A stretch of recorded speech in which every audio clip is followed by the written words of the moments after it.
What's up, guys? Welcome back. Today we have what on the menu? Let's have a look. Liu Cup monthly finals. Maxpax versus Trigger, byun versus Hero, Cure versus Rogue, and Classic versus heromarine. So that is 4 1v1s. I'm wondering if I'm actually allowed to cast that. The guy in charge of Leo Lee is called Saber, I think. Let me just message him. I'm getting red or even in my sleep.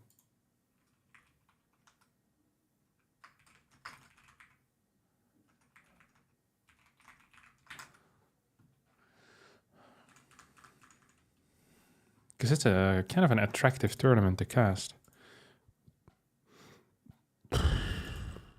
It has how many people? 8. 3 Protoss players, 4 Protoss players, 3 Terrans, and a Zerg.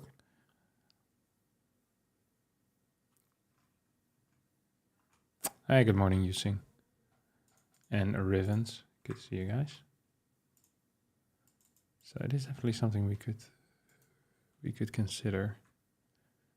Malmuti, good morning as well. What do we have here?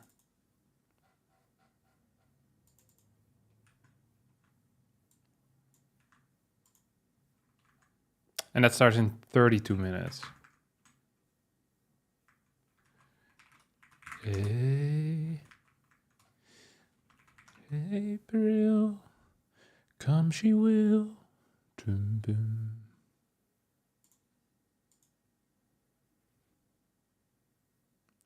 May she will stay.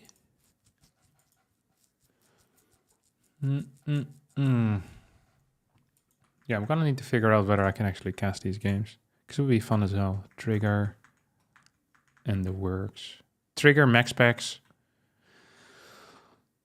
Hero Beyond, Cure, Rogue, Classic heromarine. So I'm actually interested in all these first few matches. If Beyond beats Hero, that would be sick. If Rogue beats Cure, that would be sick. And then Classic will most likely beat heromarine. Is my feeling. Hey, what's up, Albran Ape? Bum, bum. August, die she must.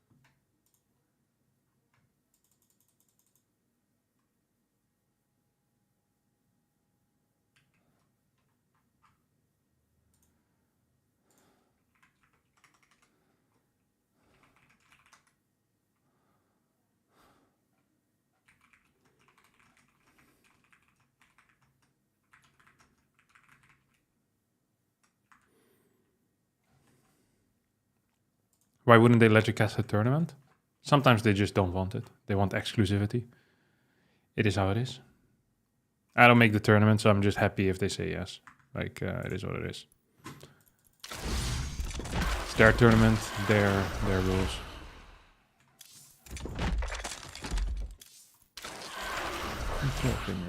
Oh, hey, oh, hey, oh. Boo, hey, oh, hey, oh. Tikski, kakski, kolme, sauna. Bastu, bastu.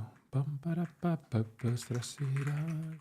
Bastu, brøyder, gløyder, 100 grader, naja.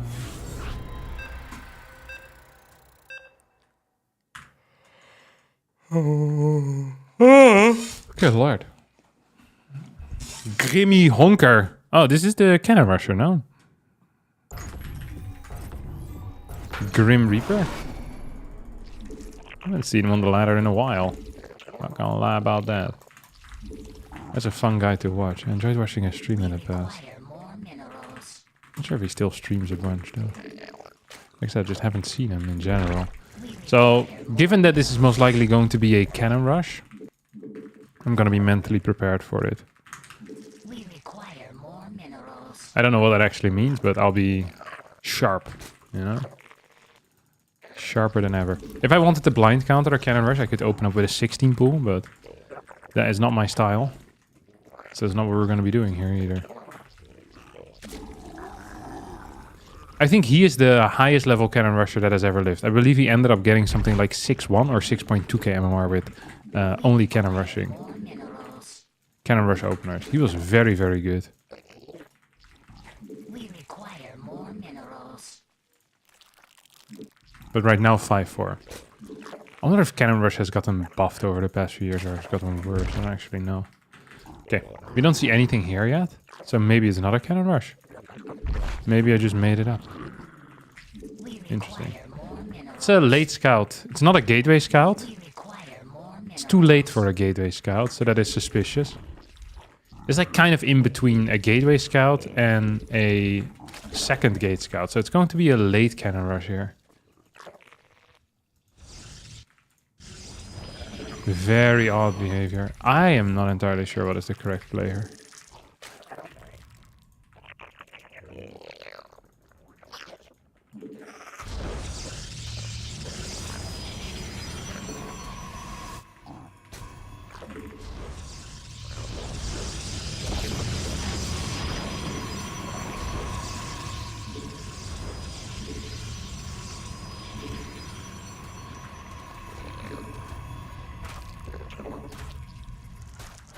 Is this even the correct move here?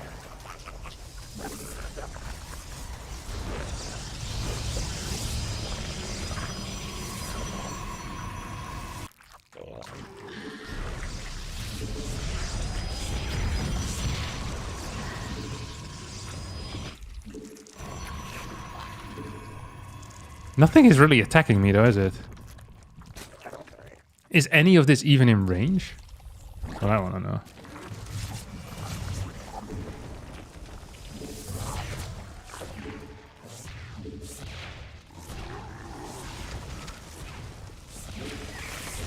Probably in range.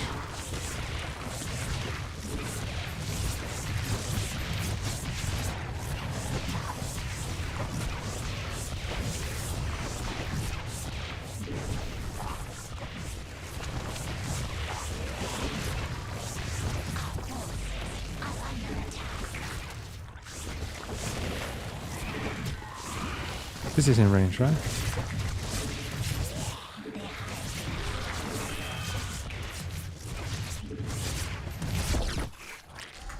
Isn't he just cooked? I'm just shocked by what he did here. Oh, he's... Oh, what the hell? He's just continuing on though with his little plan, isn't he? The prick. Okay. I don't entirely know for certain what we want to do. I think I'm just going to throw a thing up here. We can kill this. And how about we continue killing more different things as well? Okay, I need more gas. So, because we see a fast robo here, I'm expecting that a Spire is going to do some serious work, right? Yeah, we can play maybe one base Spire here. We could also go for Hydra, one base Hydra. It's going to hit faster, but less hard potentially, you know? So the question here is gonna be, how important is it to hit hard, pretty much? Oh, crap.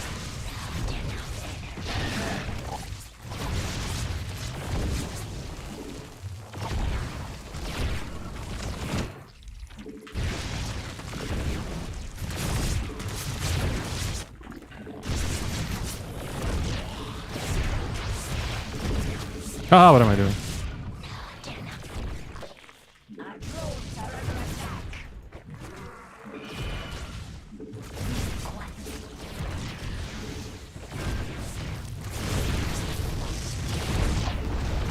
This is suboptimal, isn't it?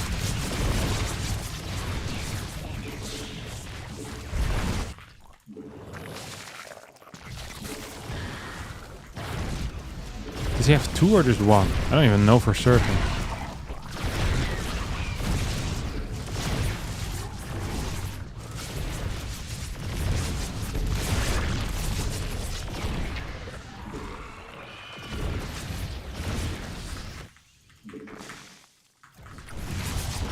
This is the weirdest one I've seen yet.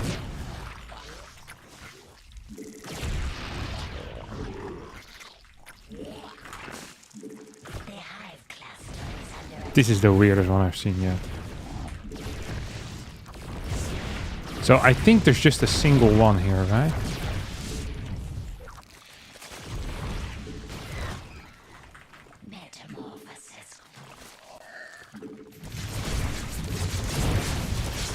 I'm not loving this. I'm absolutely not loving this.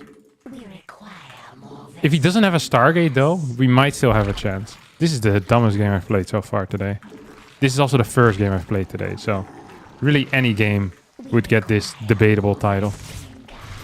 This debatable achievement. This accolade. Okay, he has a starport. Stargate, I guess.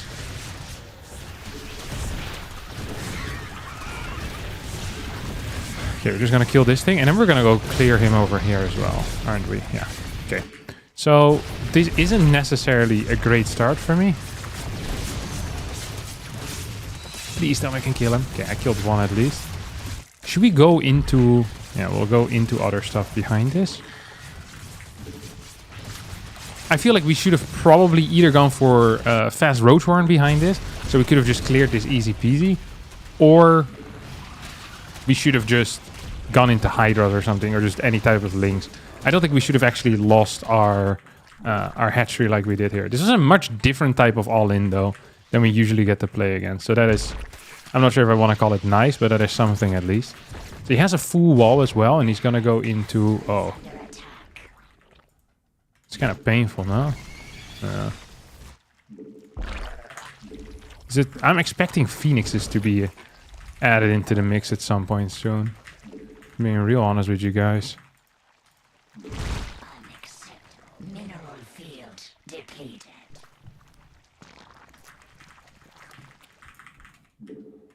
So we're gonna a couple of these guys.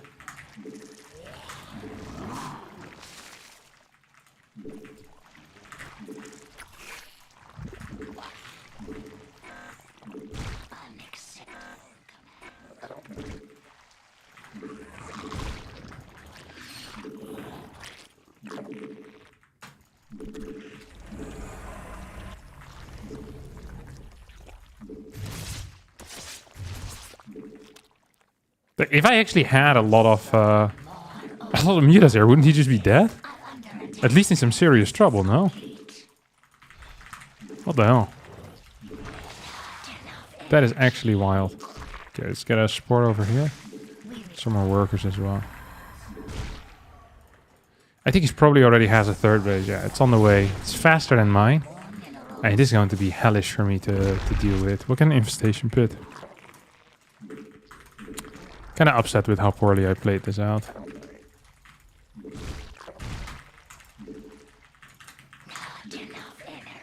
Okay, 43 workers. Something at least. Yeah.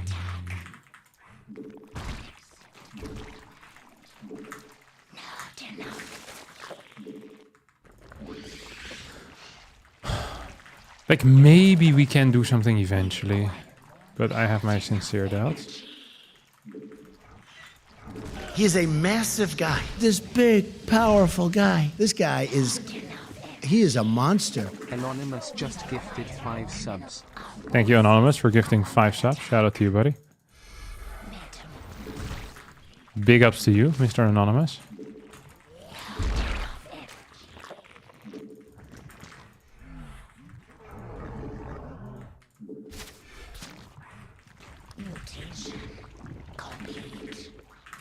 Big ups to you indeed. Okay, on the 4th base. We're actually spreading a little bit of creep here, which scares me because usually I don't get to do this. I don't entirely know either what my plan is gonna be right now. Mineral field depleted.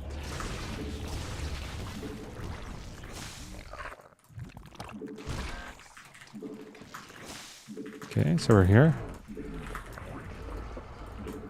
He is not there.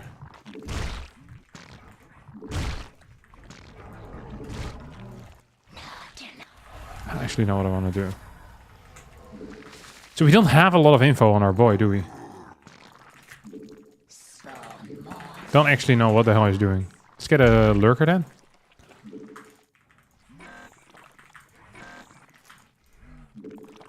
Unacceptable.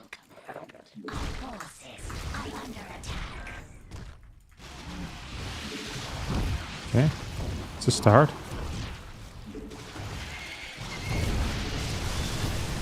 That is probably bad news, isn't it?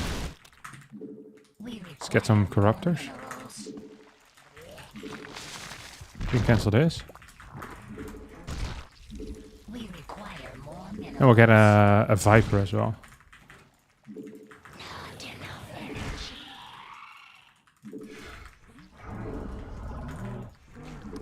We require more.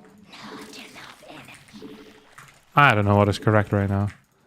But no matter what it is, I feel like we're already in some trouble, huh? Minerals.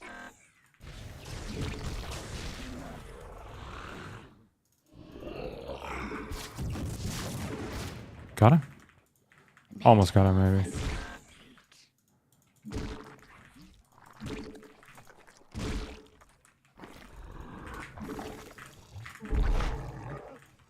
I feel like we're not actually winning here. I feel like we're actually not even close to winning. I feel like we're gonna get destroyed so freaking hard later on. It's not even gonna be funny. Require more minerals. Metamorphosis complete. Does he have anything Are under attack. that can feedback or something? Can we snipe this mothership, by the way? I think we could. Potentially would be a great start. A creature is under attack. Our forces are under attack. Oh, Complete.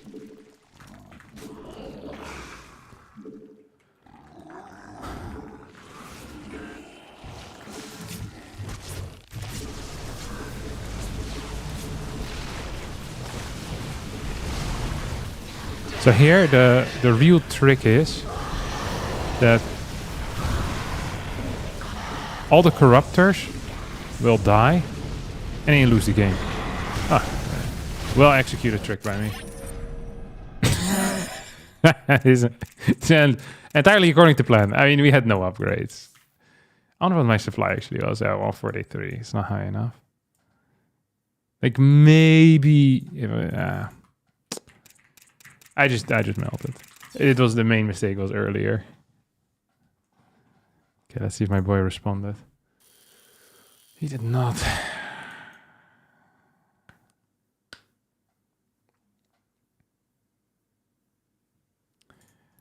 And the early game was so bad. I cannot believe that this kind of rush worked. He started a robo facility at 3 minutes. I don't think stacking into Spire is the way. Oh. It might have worked if he stayed on one base, but I knew he was going to expand too. It just was silly. I should have just killed him with Roach Ravager, like you usually do. I just got excited after holding it off so easily. I was like, okay, maybe we can do something fun. I even think Hydra would have been better than what I did. And I even said it in the moment. That was very sad. Your arms and on your face.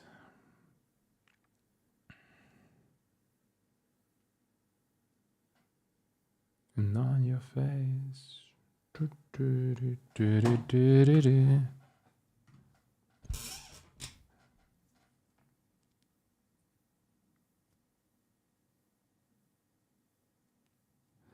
Is there any Archon Grandmaster at the moment, or did they cancel it? I'm not even sure if you can still search in Archon mode, can you? Oh, you can.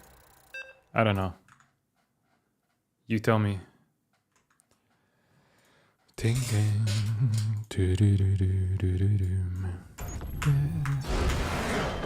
Okay, dog shit garbage left the game.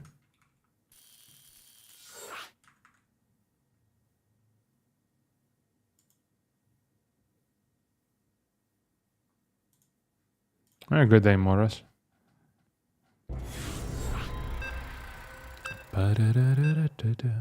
Yeah. 5.8k toss.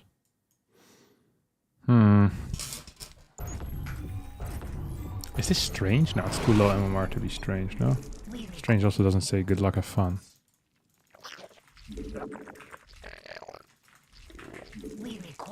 So there's a couple of fat clues telling us that this most likely isn't strange. We require more minerals.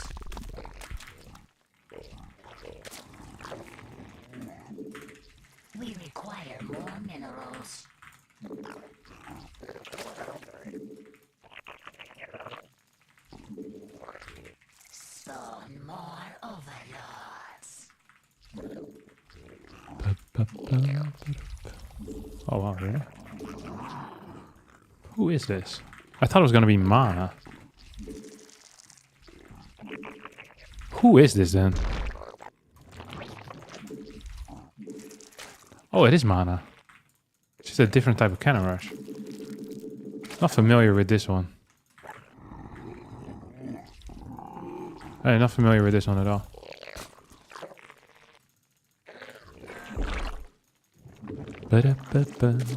So this is gonna be a late cannon or what? No, it's fast cannon rush.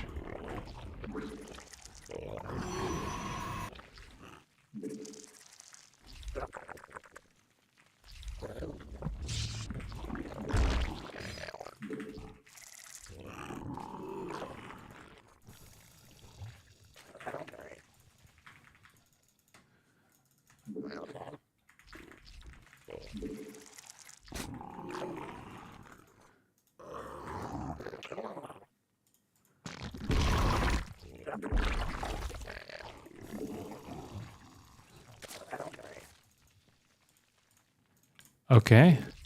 I haven't played against this particular version yet.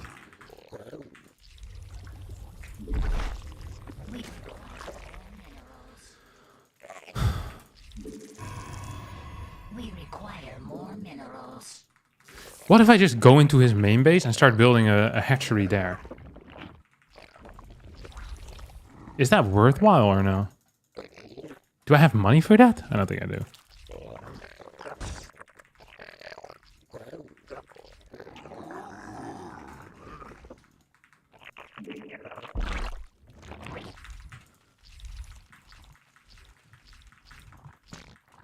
The hive cluster is under attack. We require more minerals. We require more minerals. I feel like this might have been a mistake, no? Oh, yankers. Killing this is also gonna be tough, because I don't actually have Under attack. a lot of range on this guy. The hive cluster is under attack.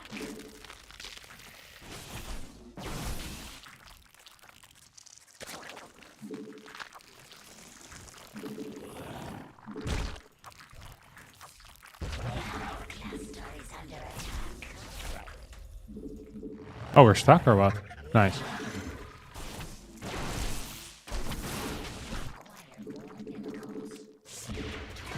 What the hell is this? I did not think he was gonna be here.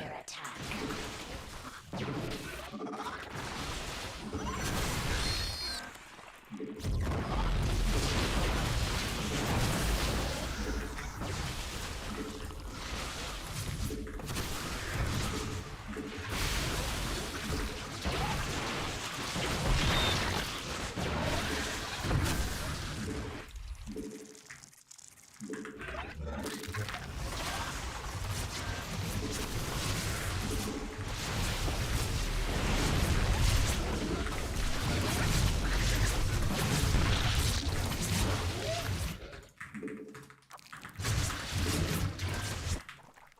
attack. We require more minerals.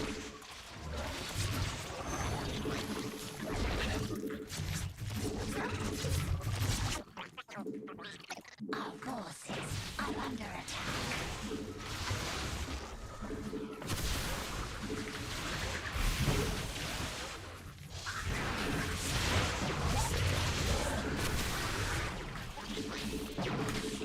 Spawn. Spawn more overlords.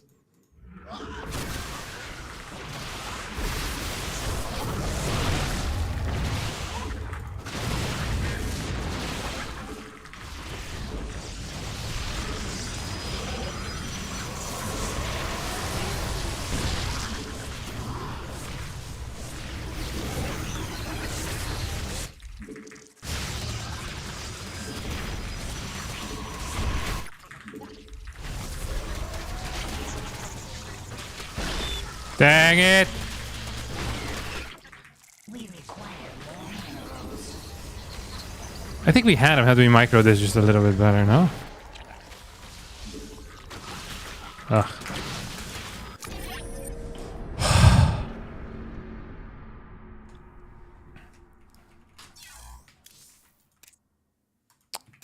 Yeah, we had him.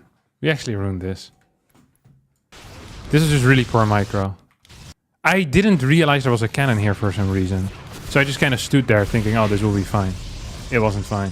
And then here I was slow, I was supply blocked. That super sucked. Here the micro also was suboptimal, but it is what it is. Without you. Okay, let's see if this guy responded yet. Okay, the Liu Cup guy didn't respond yet.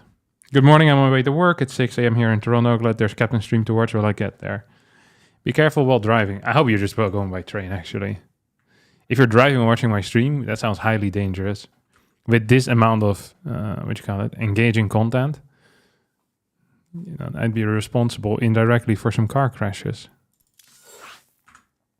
Wait, what the hell? Playing Team Random. That's what I want. I like the fire. Surrender my bed. The non-stop action, yeah.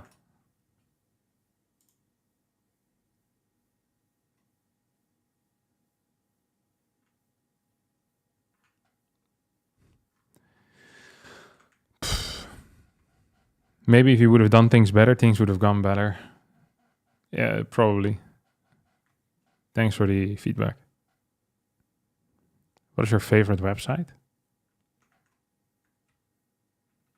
I don't know. I don't have a favorite website. Google? No, it's not Google. I don't know what my favorite website is. A weird question.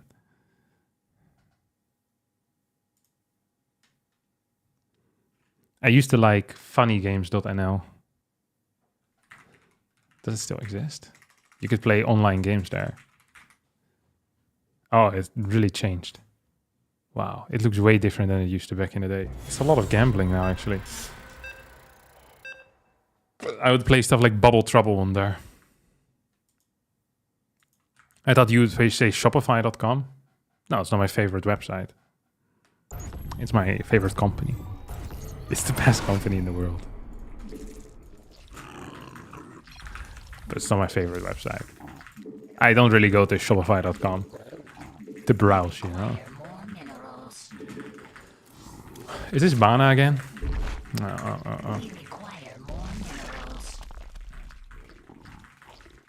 Can you leave a little light on? We require more minerals.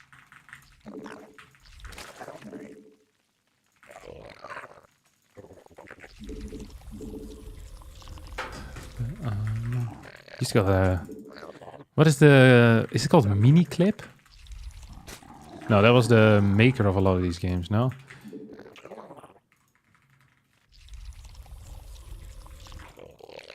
Just take the triangle again. I remember there was a helicopter game that I used to play a lot. There was like a guy... There was like a helicopter. I think it was called Heli Attack. Helicopter Attack, something like this. And you every time you shoot down a helicopter out of the sky, you'd get a different type of gun. Or every 3, you'd get a different type of gun. And you could get like health upgrades. Dude, Flash games used to be really freaking sick, actually. Yeah, what is the correct response here? I don't even know. Let's see if we can pull one. Can you leave a little light on?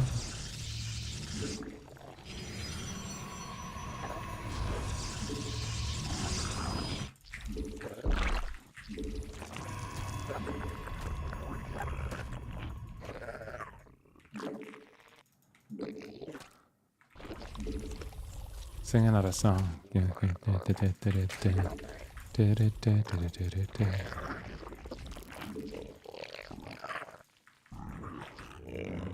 wonder if him blocking my natural, is it like how huge of a deal is this, you know? Gonna get a set of links out here onto on my third base. And then get another overlord here as well.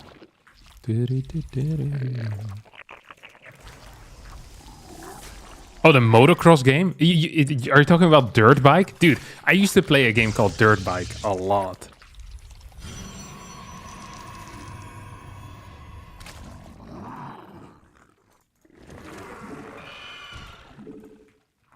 A lot. We require more minerals. We require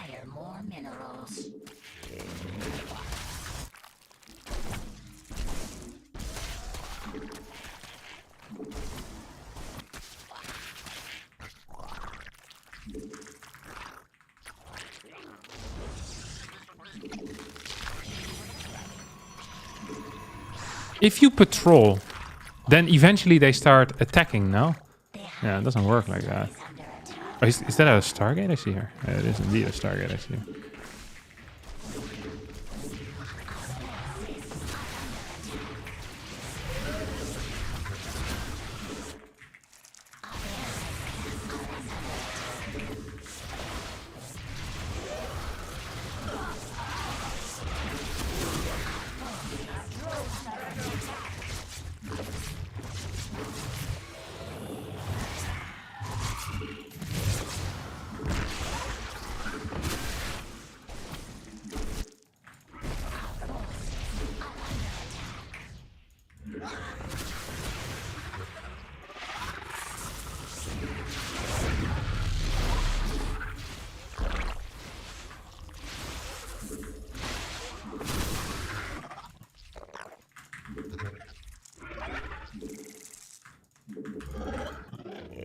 Does that have a Nexus yet? No, it doesn't.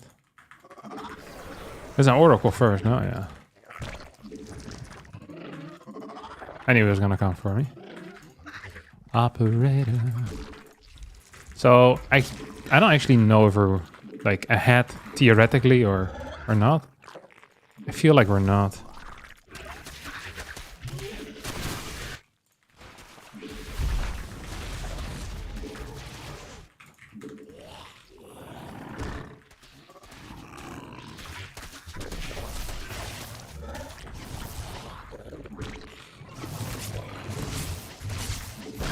Oh, I was too slow with my transfuse. How's that even remotely possible? I don't know.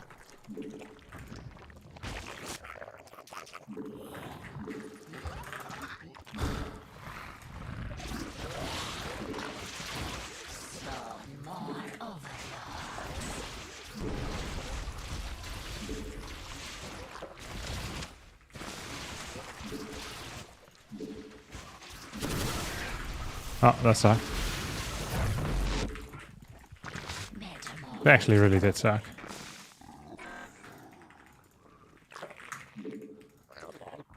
I mean, we still want that base, you know? That want has absolutely not changed. 3, 2, 4, please. I guess not.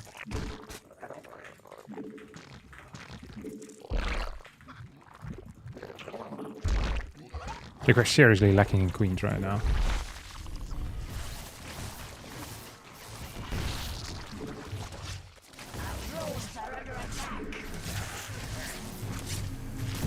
Yeah, it's a good trade theoretically.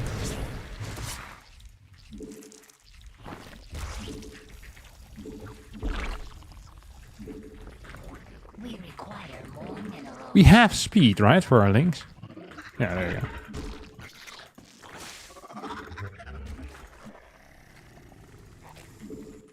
No, please, please, please, please. Good sir. You don't really want it. This is what the elites want you to think you want.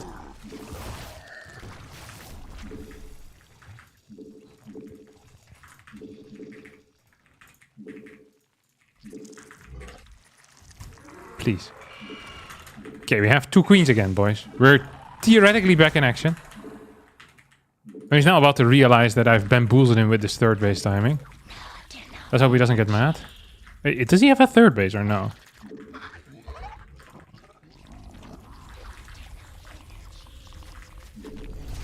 No, please, please, please. Why? Why do I do this to myself?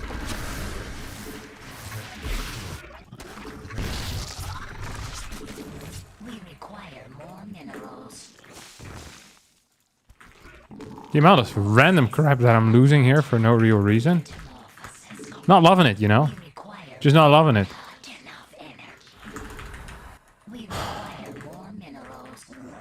Is it actually stalker time? Okay, it's stalker time for him at least.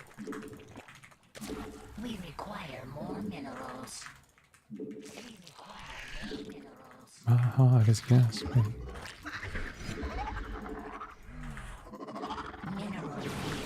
What the hell? Alright, we're absolutely cooked now. Yep. Oh, that's supposed to be a second G there too. I think if he hadn't lost 6 queens, maybe this would have been useful. wonder what it's like after the first round. I also think I should have taken a faster third base. Like, immediately. Okay, we're actually behind. I didn't realize that.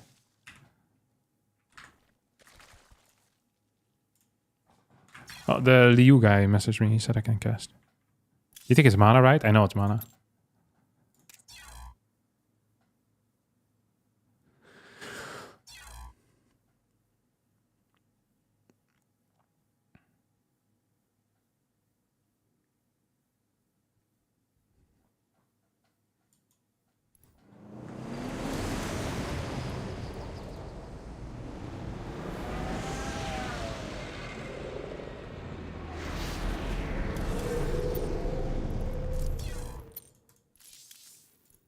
Graphics. Language observer. Okay, that's correct.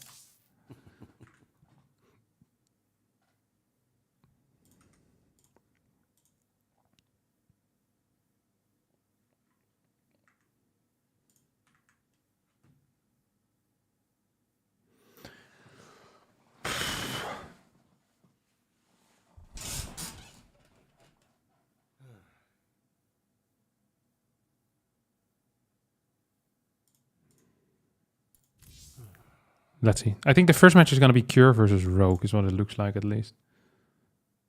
Cure, Rex, Saber, Clem, Cure, Saber. Wait, Clem is not in this tournament? What the hell? Did Clem not qualify? That's kind of wild, no?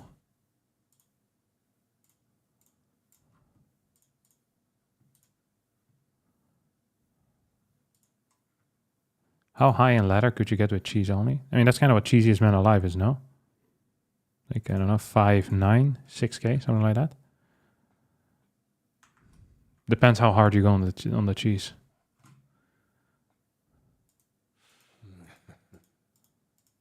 It depends how far you want to stretch the definition as well.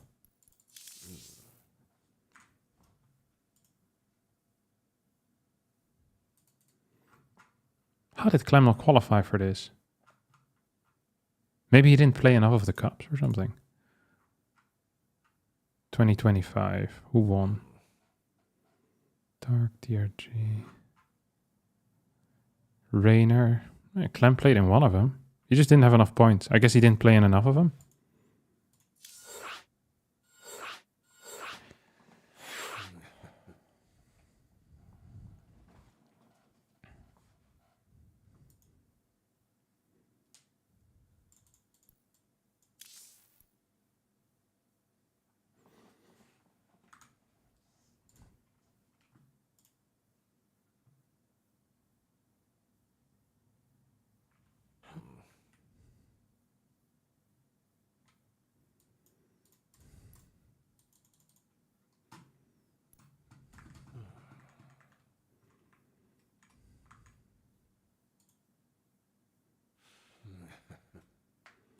I do wonder who Clem...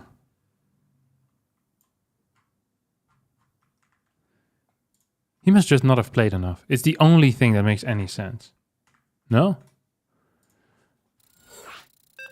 The best StarCraft 2 action you will see today. Okay. We're starting with Cure versus Rogue, right? Yeah. Cure versus Rogue.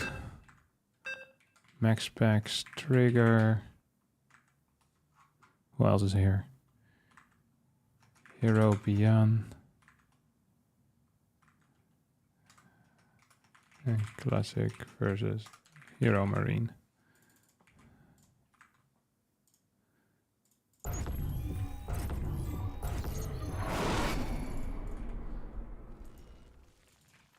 Is this best of 5s? No way. Every match is supposed to last 30 minutes. They have the tightest schedule in the world. What the hell? They have a best of 3 at 1. They have a best of 3 at 1:30. A best of 3 at 2. And even then, they think with this insanely tight schedule, they think it's only going to last. They still think the last match is gonna start at 4. Ooh, actually, it might just end up working out. All right, ladies and gentlemen, today Cure versus Rogue. Wait, I can change this as well. There you go. Cure versus Rogue, best of 3, starting on ley lines. And Cure continuing with what he's been doing in the past few weeks. That's lots and lots of proxies. Starting with a 3 Rex proxy here. slightly to the north of this forward base. I think this is a good location that generally doesn't get scouted very quickly due to... I don't know why. Like, usually you'd scout to the left, I think, with your overlords first. Ooh, I love this move as well. Third barracks get proxied a little bit further back. So if you get the scout here as rogue, which he will get, he's going to see that there will be 2 barracks, but he won't see the 3rd barrack, so not full confirmation. Against 3 barracks, you can often defend with a roach warren and kind of give up your natural. Against the 2 racks, that is not what you want to be doing. So rogue might, as a result, get the wrong response. Going for any type of drone pool is usually considered the wrong response in this situation. So gonna have to wait and see. Orbital command. And here we go. It's also important for Cure to not show that extra SCV, of course. Ooh, Cure didn't see that he got scouted. Now he's going to see that he's getting scouted. We'll have to wait and figure out what Rogue's gonna do. Okay, full worker pool. And in this case, I think Cure can just give up this position instantly. He does not need to be here anymore. He just wants to deny as much mining time as humanly possible. So he's kind of just moving back and forth, not really wanting to commit. He doesn't want to lose any of these units. So he needs to be very, very careful here. It's going to be moving back. There's a little choke that he can always run into over there. We have 3 Marines out already. Make that 4. First Queen is on the way on the low ground. First Spine is over halfway done. If we can win 18 more seconds, Rogue is probably going to be fine with a Spine Crawler. 5 Marines, 6 Marines, 2 SCVs, and a bunch of Lynx now showing up. Let's take a look. How's this fight going to go? Drones do get the semis around, but the Marines slip out. Looped themselves up this morning after a house party at Diddy's. We have a 7 Marines covered in baby oil against 15 drones, 4 Lynx, a Queen, and a Spine.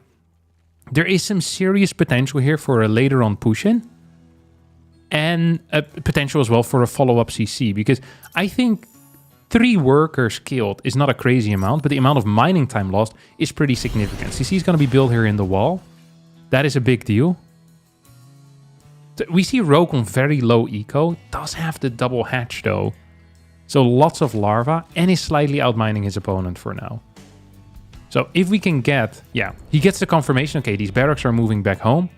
Marines are moving back home. It is now droning time and he's practically gasless. He didn't mine a lot of gas. He's not continuing to mine that gas. He's just getting his overlord. I think this situation should still be somewhat decent for Rogue.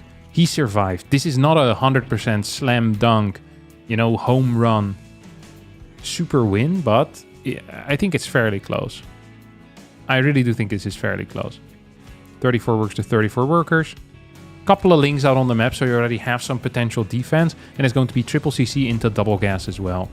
Double... How did they get into the mid? What? How did they sneak by here? He must have left one of the depots up, which is actually a significant mistake here. More links now trying to move across the map. We have a bunch of Marines still out. We'll get the snipe here on the drone. Let's see how fast Rogue is. Not fast enough is the answer. 1 link still around. Actually denying a lot of mining time. Dude, these 2 links did so much indirect damage here. It's actually crazy. 1 SCV at 5 HP. Might get targeted here by Rogue. No, it's not going to manage it. Cure still hunting for OVs. Hunting for anything that he can see. As he will follow this up with a straight up 5 racks. This is a dirty build order. Holy crap. 3 CC into 5 racks pre-factory. So we're going to get a stim combat timing attack. I wonder if both of these barracks are just going to be naked barracks or if they're going to carry a reactor here. Triple orbitals, let's not forget, will also provide plenty of income. Right now, Rogue is going to be oversaturating his main and natural because he's already pretty much mineral saturated there. So the moment this CC ends up landing, we're going to see a small boost in mineral income for Cure. And he's going to have some crazy production as well. Lair's not on the way yet. We're opening up actually with a Carapace upgrade first. I think Carapace plus Baneling Nest would be the correct solution to this problem. However, if it's just Carapace and no Baneling Nest, I do believe that Rogue could be in a world of trouble here. He needs to be very carefully droning. He can't just go up straight to 66 5 bases. Because there's going to be a crap ton of Marines that will be moving out relatively soon. Oh, Ling is gonna get the scout off. 21 Marines out right now. 6 more on the way.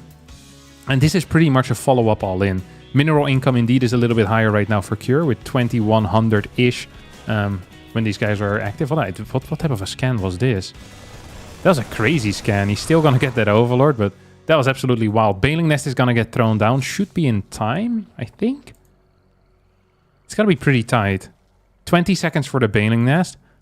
These morphs take, what, like 7 to 9 seconds on a Baneling? I don't know how long even a Baneling morph is. Feels like forever when you're being stimmed upon. Marine count is at 32. Maximum Baneling count is going to be, what? Like 7, 8? This is actually pretty scary. The creep towards the right side isn't that plentiful. Behind this Cure is just getting a factory, and we'll be adding an E-base as well. Like, his eco is good. So this feels like an all-in, but it is actually a very serious push.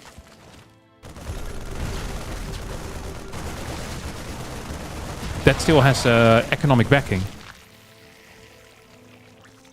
He's not going to commit to it. I feel like someone with byun would have committed here 100% and tried targeting down all of these Banelings. I'm not saying that would have been the correct call. It's just a difference in style. Not seeing Cure commit here whatsoever, though, is kind of wild. Okay, he's going to get one little combat shield. Now we're going to get our stim out. Ground Carapace not done yet. Here comes the surround. Can we get some target fire? We don't need to. This was a terrible fight here for Rogue. He's going to end up losing a bunch of Banes. All of this 10 seconds before Ground Carapace finishes up. Rogue believed he could fight this, but did not get the wraparound. Now is forced into building 22 more links. Centrifugal hooks on the way. This was a terrible, terrible fight. Luckily for Rogue, this fort base wasn't scouted. If that fort base would have gone down at this point, I think we can talk about this being a game. Like, a game over.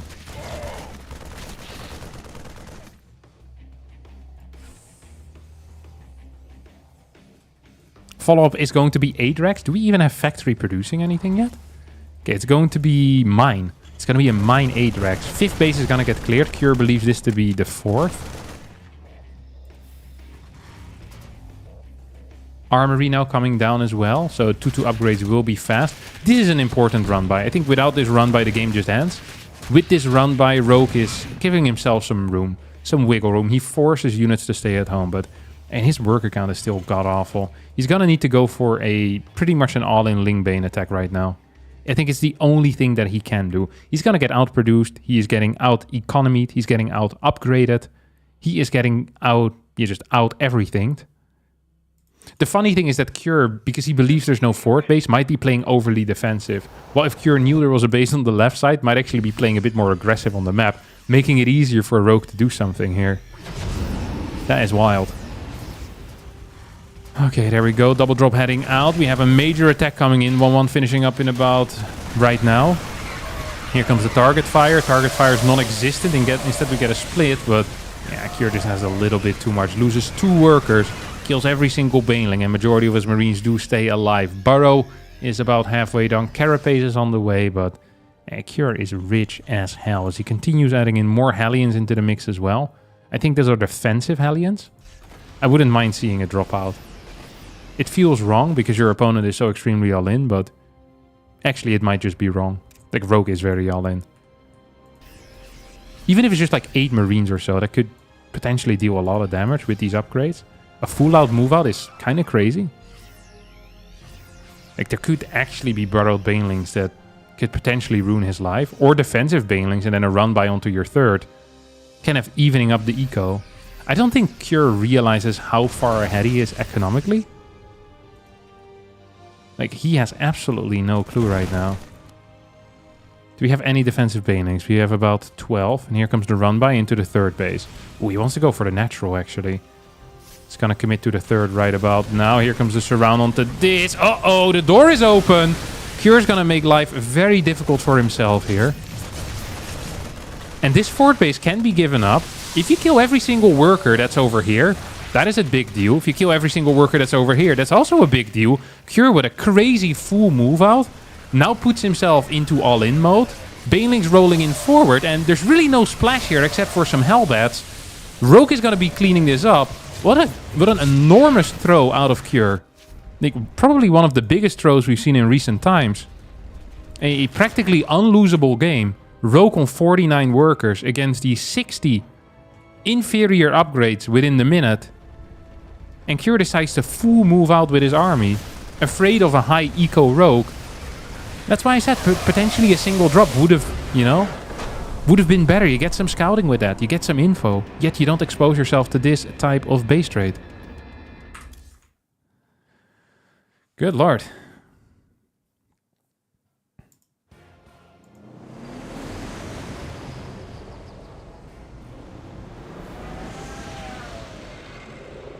That was a giga painful throw. Yeah, it really was.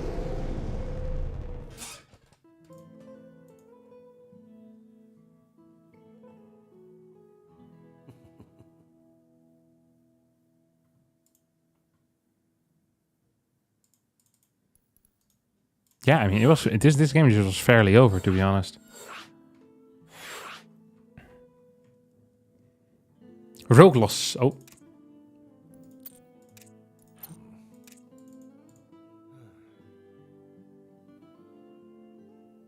They're putting me in as the player. I hope they don't notice. Oh, too bad. As ready to take on Cure, boys. Absolutely ready to take on Cure. Oh, Wardy is here too. We could catch the next series with Wardy.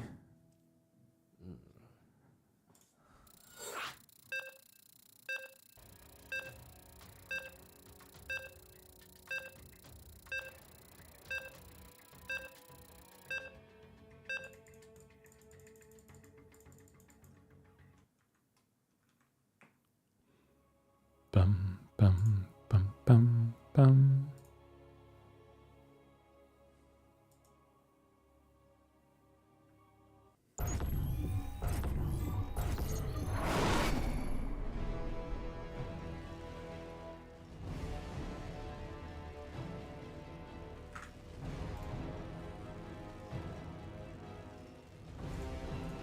All right. Right. There you go. Second game, and no workers have made their way across the map quite yet. An interesting maneuver. One of the more interesting maneuvers. Perhaps the most interesting maneuver is keeping all your SCVs at home. Who knows? Yeah, I'll grab some water, be right back. I can already smell that this early game is gonna be...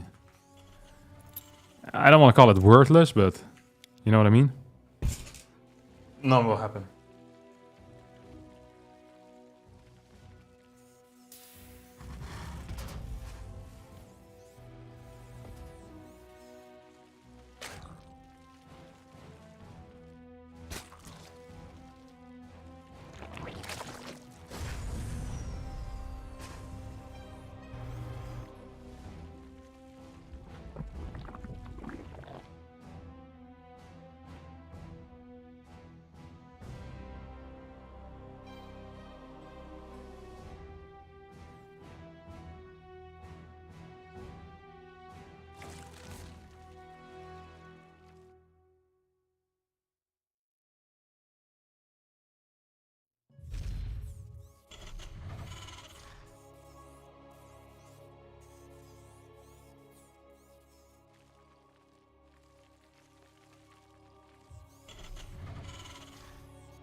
Alrighty, game 2. We get a... Well, I love this type of blocking.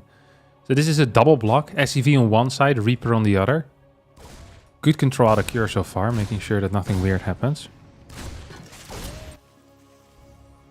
No second gas behind all of this, so I'm expecting a triple CC. Yeah, full on triple CC is going to be the main thing here. Rogue with the double inject. Fast speed. I mean, getting out of here to get a third base is going to be tough for him. He'll try right now. He's really planning on moving towards the right side. Does not want the forward base. And there are some nasty positioning tricks that Terran can do around this base. So it's understandable. We've seen a lot of line taking of the bases in general for Zerg players. And like I said, very, very understandable. What is this? Okay, just a starport in the back. Hellions coming in. double Hellion before a gas. Could still mean anything, but we've seen a lot of these type of double Hellion into gas builds to be Viking openers. The positioning of the barracks makes me feel like it's gonna be Banshee. I don't know enough about Cures, like his mindset in this matchup. This is a fast Evo chamber once more. 335 on an Evo chamber. This will be a rush into Carapace upgrades once again. Double Evo? No way. Roach Warren. Cancel on the link speed as well. Okay. So a complete switch up here out of Rogue, who still wants to go up to 5 queens total. But he's going to be doing it out of the back of a Roach opener.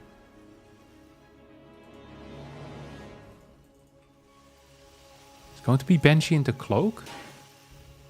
Double gas so far. Don't have a Tech Lab on here yet either. Okay, there we go. Tech Lab goes down. So it's going to be Bio most likely. Smells like Bio, walks like Bio, looks like Bio. It most likely is going to be 2 more barracks after we see 2 more Hellions produced.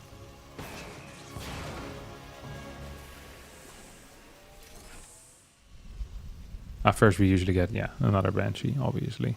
Yeah, it's gonna be Bio here. Okay, I was kind of hoping for some mech out of Rogue. Cure.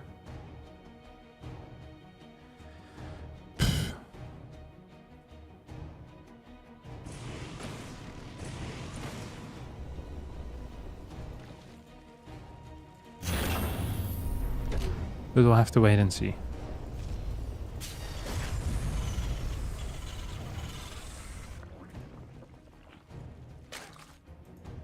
It's 8 cars.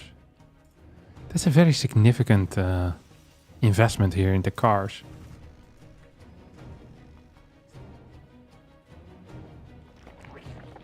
Very significant investment into cars. That usually does mean that you want to go for some type of attack, either onto the fort base big time,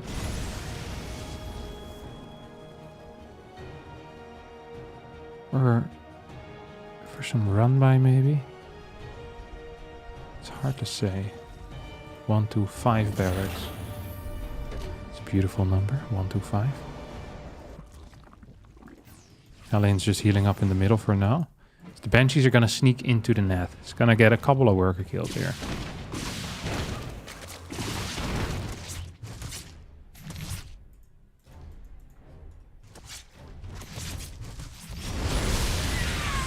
Infestation Pit is quick too.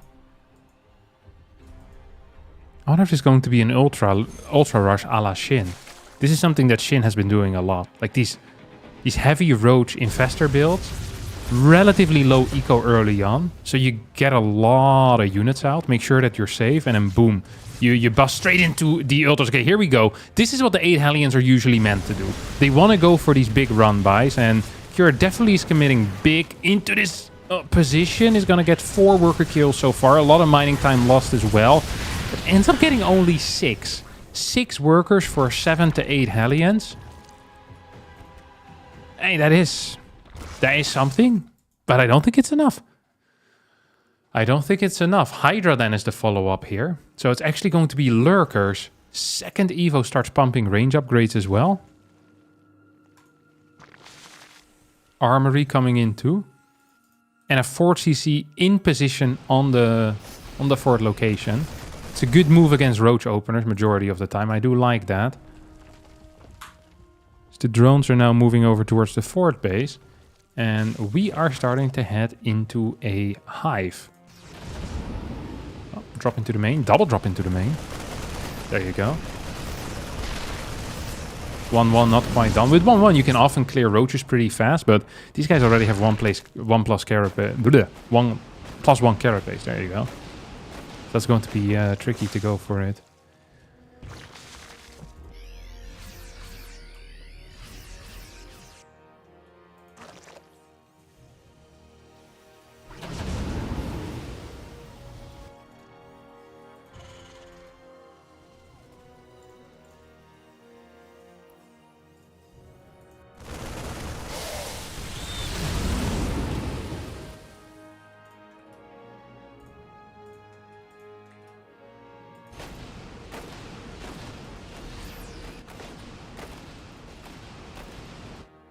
Double Banshee once again moving across the map.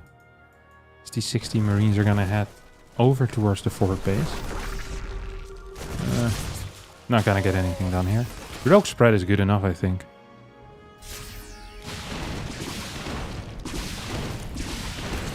Banshees are coming back in, dealing a lot of damage. 7, 8 kills. 9 kills, 11 kills. Biggest damage here out of Cure. Cure's on 79 workers as well. As he's pumping his eco hardcore. Must have killed like 25 workers this game, yeah. 25 workers this game have fallen already. That is a significant amount.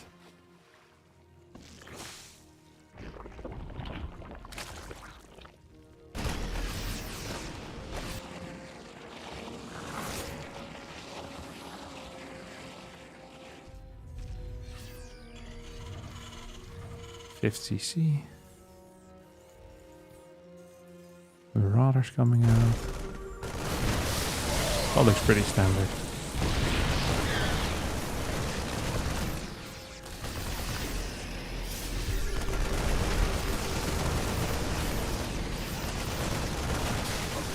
I wonder if you can actually hold this. 4 tanks. How many pools? Okay, we're gonna have 3 blinding clouds.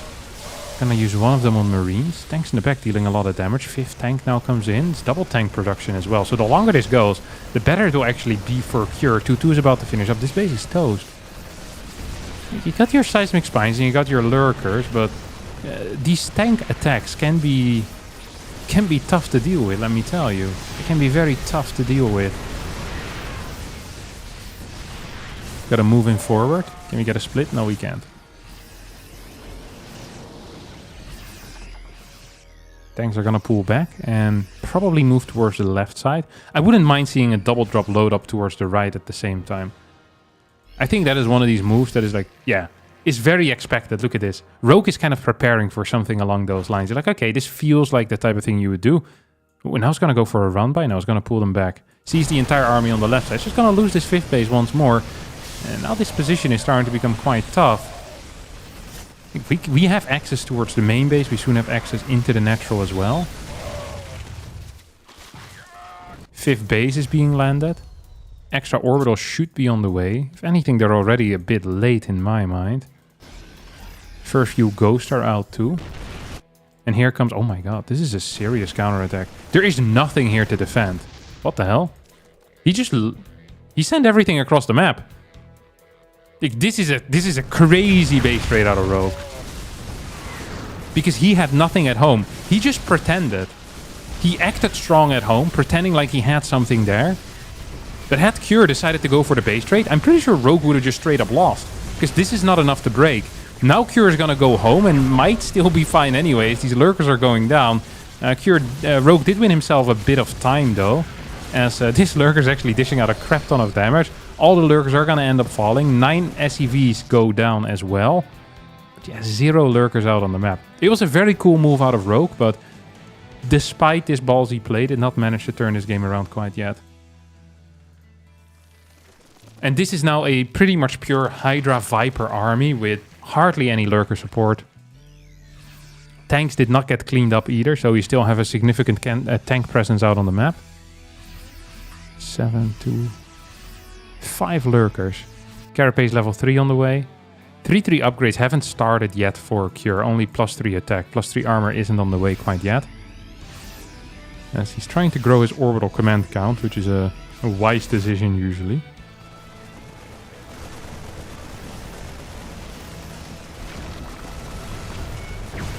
Okay, snipe on the lurker.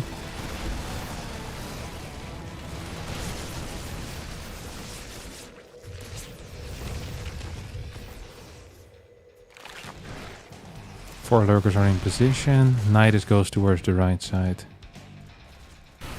And here we go. We run in right now. Hydra's trying to clear as many tanks as possible. A couple of abducts.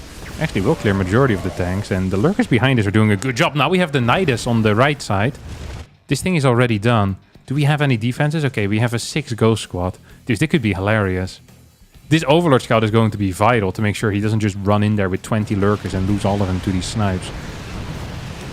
Okay, ghosts are idling. We have a bunch of lurkers in here, 5. Overlord speed not quite done. Uh-oh. I think this is really scary. I actually think this is really scary. So 3 of these lurkers, if Cure is fast enough, will just die before they even finish their burrow. Okay, here we go. Let's see how fast Cure is. He is fast enough. Okay, 2 lurkers explode. We're gonna have an attack on the left side as well. Nidus shows up. Do we have enough units to just run in here? I think the answer is yes.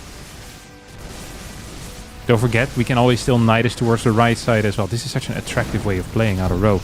Dude, the Rogue is absolutely owning with these Lurker Hydra combs. Overseer count is growing as well. We're currently at 15 Overseers. No Overseer speed quite yet. 10 workers going down, abducts. So a couple of Ghost falling. A medevac, a bunch of tanks. Now a Knight is into the main base. Do we have units there to deal with this? Yes. 3 Marauders, 2 Marines will be plenty. As the Changelings continue moving in forward. Rogue using his game-given map hacks fairly decently. As these tanks are now in range of the Lurkers. Ghost moving in forward as well, wanting to get some kills on these bad boys. As the high ground is the tank got pulled onto the high ground. I was like, oh, that's a much better position, thank you. That is great for me, terrible for you. Is there anything in the Nidus right now? There's nothing in the Nidus as the worm finishes up on the high ground. And if anything were to enter right now, that could be a serious issue. Lurker will not pop out. It's just going to be 4 Hydras. Even a single Lurker here would have been a potential game changer. But that is not on the cards for Rogue. As he is adding in centrifugal hooks. +3 range, +2 melee. 10 more Hydras. The works. And he continues expanding as well onto the map. He's going to take the gold base. If he manages to mine out this gold base at a high pace, that would be great for him. Terrible for his opponent. 10 more drones on the way. He's going to go up to 101 drones. Lurker count is still low, only at 3. So we know that there's a Nidus. But how's he going to use this? Like, we have some Lurkers in this Nidus. So now we get an attack in. Still 15 Overseers are available. Here comes the high ground worm. It's not going to work out. Lurkers move towards the right side. Maybe some harassment would be a possibility. Do we have anything here? Nothing is here. Oi, oi, oi. He's gonna walk behind this as he starts attacking the planetary. Barely out of range. His planetary does not have the range upgrade, I guess. Does not. No high-sec auto-tracking, because otherwise you'd definitely be capable of shooting this thing. Here come the 8-9 Ghost. We'll be capable of clearing this most likely. Changelings should have given the warning a little bit faster. Hydra count is good. Banelings are going to be the name of the game from here on out. What is our tank count? We have 7 tanks, 3 being produced at the same time. 9 more Lurkers on the way as well. The worker count for Rogue is extraordinarily high. I'd love to see just a single Lurker burrow here, together with like maybe 3 Spores, a Spine. I believe that would be plenty. 15 Overseer still. Let's take a look at the vision here. Changelings at the, what is that, 6th. Changelings at the 4th. A Lurker over at the 3rd base.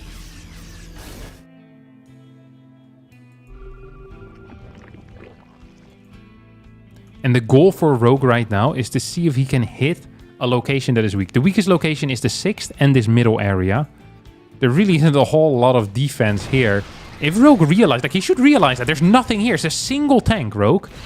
Surely we can do something about that. Tanks are now trying to move towards that right side. He loses a bunch of his changeling vision. He's gonna try to set that up again.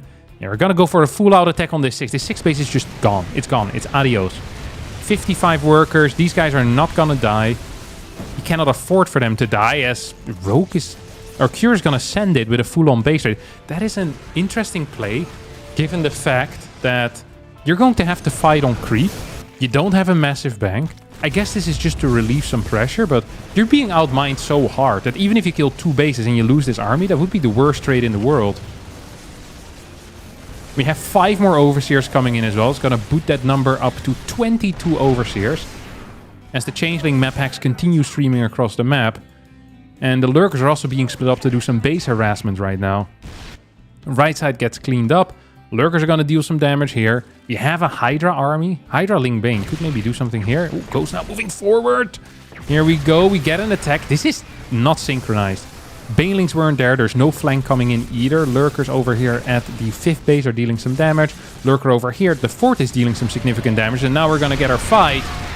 Cure with a lot of tanks. Really a lot of tanks. With a bunch of ghosts as well. Is going to be capable of winning this fight. Well, actually, is that even true? He's not going to be capable of winning this fight.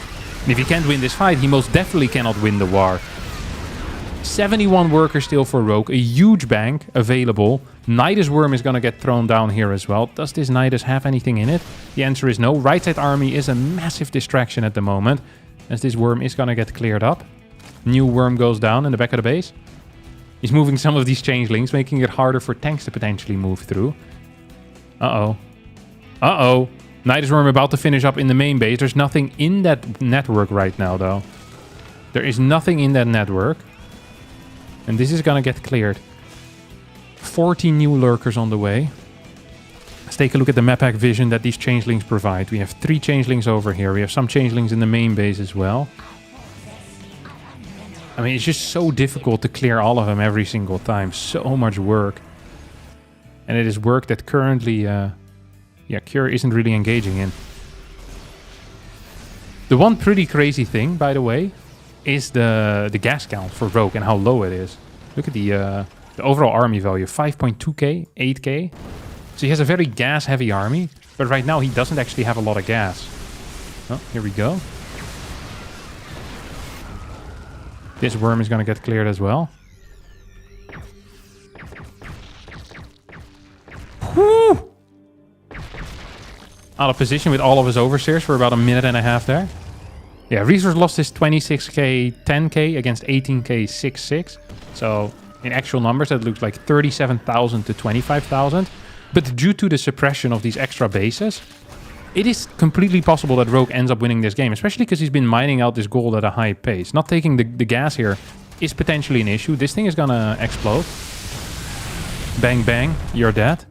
Ling run by towards the left side, but there's nothing available. I think a single Ling burrow would be great here. Please let it happen. It's not happening. Instead, we're going to get run by onto this 3rd base. It's not really a heavily mining base anymore, though, so I genuinely don't care about it very much as he walks into a bunch of lurkers. Sure, that is. Burrow is now on the way. Yeah, okay. I bet Rogue had the same thought as I was like, it would be sick to have a burrowed Ling here. And it really would be sick to have a burrowed Ling here. Nidus is starting at the left side. That is a big deal. Overall lurker count is at 9 plus 4, make it 13. Left side base could still mine. This base really should be mining gas a little bit more actively. It is absolutely key. Like these gases, you'll probably mine them out anyway. These gases you'll mine out, but the middle gases, boy are they important. Okay, left side lurker attack is always a possibility. Here we go, another attack onto this planetary. A large portion of Cure's army is completely out of position. I don't know what he's doing over here. But it is not fighting. It's down a little cuddle corner. This is war, my friend. No time for cuddles. Planetary actually survives, by the way. Lurker Bane is going to move back as well. Parasitic bombs maybe on these medevacs would be a great little move. There we go. One parasitic bomb goes down. It's always neat to do. There's not a whole lot of healing in this army anymore if you kill 1 or 2 medevacs. So these lurkers are putting in the work as well. Left side base is going to get cleared. Here comes the flank. Cure backs himself into a corner. And Rogue is happy to take advantage of that. Although I say that. These fights, not sure how great they have been for Rogue, who is running low on gas once more. He's going to have 28 banelings. And that's pretty much going to be the end of his gas bank. He is getting a rapid increase in gas still. I think he's working off of, what is it? 6 gases here right now. Yeah, he's working off 6 gases, which is still fine. Yeah, it's going to get a kill on the planetary as well on the right side. This base is unsafe too. That is a big deal. And it's starting to feel like Cure, despite being even in mineral income right now, is running out of steam. Like, I don't quite... Like, Cure probably needs to try and secure the left side base with his main orbital. I think that is a very valid goal for him right now. He's been trading well enough that as long as he mines out his own side, that includes this base and this base, he should be fine. And so far, let's not forget, Rogue hasn't been capable of mining at all from the left side. So, yes, this gold base is great and all, but if this base keeps on getting denied, Cure actually gets to set up this bad boy. Maybe it's not so bad. Cure's gonna decide to to opt for this bad boy instead. And bottom right is, if it's not a planetary, it's just dead. Like, Ling run-bys are gonna keep coming in again and again and again. Mules are being taken out. Like, just Lings by themselves are gonna be good enough. Orbital count is at 6, so we do have some serious muling as well, potentially. Army value is very close. Army supply is favorable, though, for Cure. By quite a bit. Must have a lot of Marines in the army. A lot of Marine Marauder, yeah. So they cost quite a bit of supply, but they don't cost a lot of money, of course.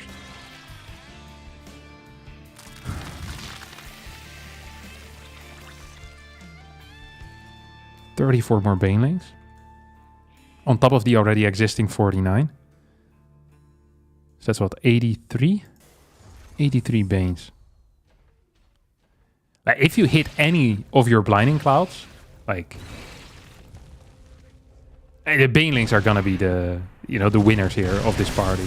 Oh, this high ground tank is putting in serious work, by the way. As another Ling run by comes in, it's gonna force out a couple of scans, but not really the end of the world. Cure can miss those scans for now. He's still maxed out. He just needs to make sure that he eventually mines this money. Like, it doesn't need to be now. He just needs to trade well and eventually mine it. Double gas could be taken here as well. Let's not forget about that. These gases are starting to run a little bit more dry. These gases are about to completely dry up.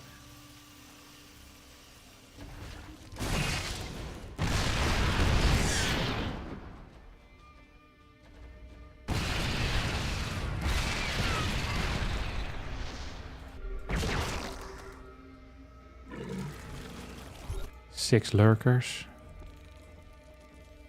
Here we go. This is going to be the one attack. He cannot rebuild this army. Banelings rolling in forward. Couple of good Blinding Clouds as well. We have no real catch in this army, though, as the Overseers are kind of hovering over. Baneling spread is good enough, I think, here. I don't see a way for Cure to really win this fight. It's not like Rogue necessarily won this fight, but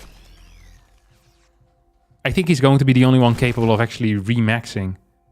Not on the similar type of army, because it's going to be without Banelings, or largely without Banes, but even just Hydra, Ling, Lurker, and the 2 Vipers still around, that is a big deal. The Viper surviving is a huge deal.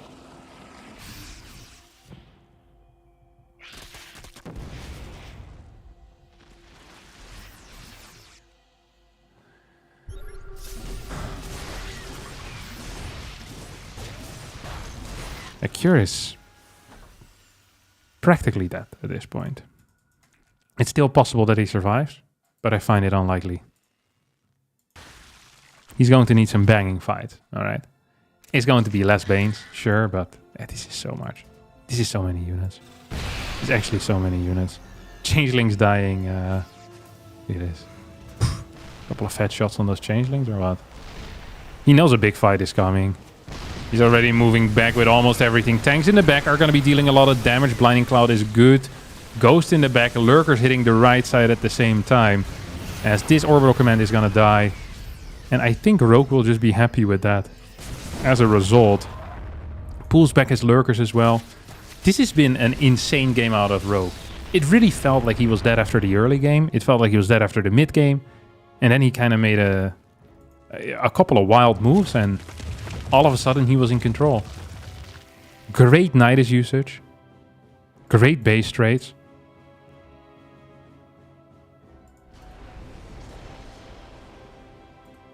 $18 Overseers in the mix. And constant vision with the Changelings. That really is the game changer.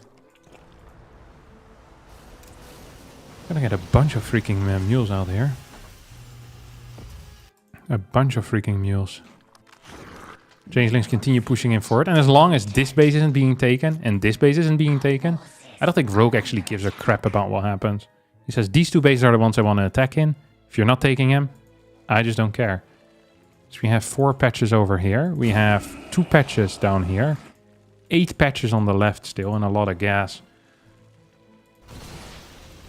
I mean, if Cure gets to mine out this entire right side and gets to mine out this area, then could I see a way in which he ever takes a forward base again? Something crazy that Cure is doing here, by the way, is completely stopping marine production. And I don't mean crazy in a bad way. I mean crazy in a good way. It is a very difficult call to make because marines build very fast and they're cheap. So they inflate your supply a bit. But Cure here says, hey, the only way I'm going to win is by taking good trades, efficient trades. So I'm going to craft perhaps a smaller army, but a better army. And he's, instead of building Marines, he's going for Hellbats here. With the +3, with the Blue Flame Hellion. He's adding in a lot of tanks as well. So it's pretty much Ghost Mech at this point. He's giving up his bio roots over here. We have an attack out of a rogue. Here we go. 6 tanks in this battle. Lots of Hellbats in this battle as well. More Hellbats are running in. These Baneys are going to get big connections on the Ghost. And he tried so hard and got so far. But in the end, the Hydras are lunging forward. Clearing everything that is Terran. And Rogue wins the series with a 2-0. Honestly, 5 stars. Very nice series. I appreciated this one.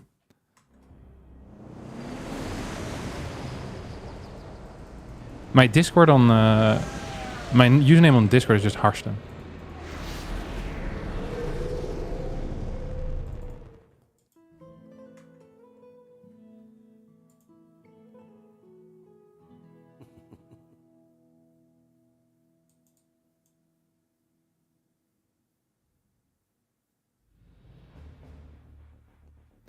Yeah, Rogue is insane. Thank you, Gingerek, for the Twitch Prime. Shout out to you, buddy. Okay, what are we doing now?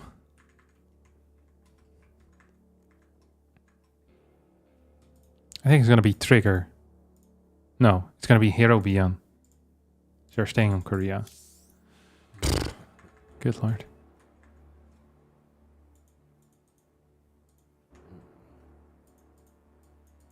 Do you think if I pay the captain $20, he will play with me at 2v2? No.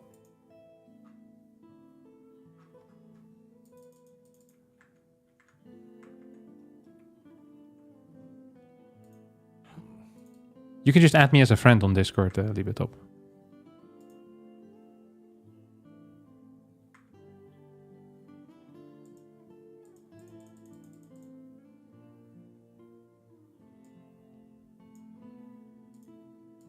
Is that much simpler? Oh,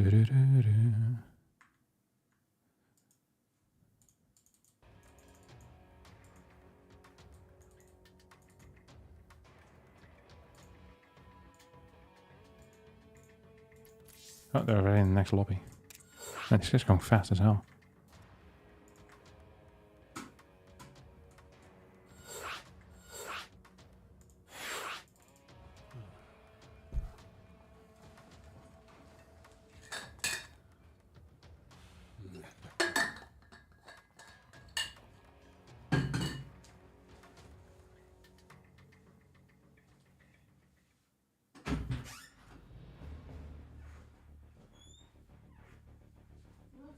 I am.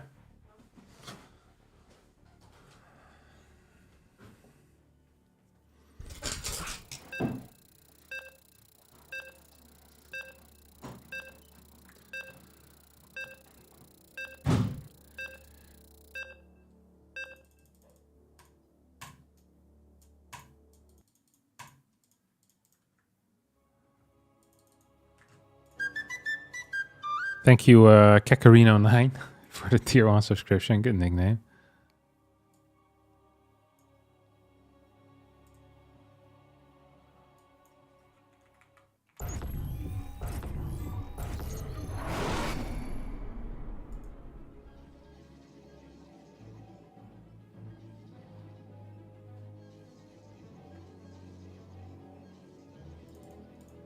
All right, let's go. Hero versus byun.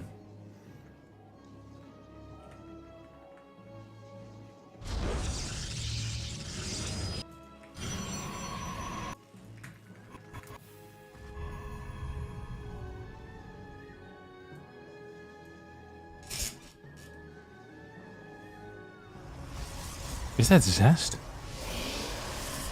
Freaking hero. He's a man of culture. Fast scout to start things off with. byun's gonna open up with... I think he's been doing a lot of single gas stuff. He's so chatty, man. It's crazy.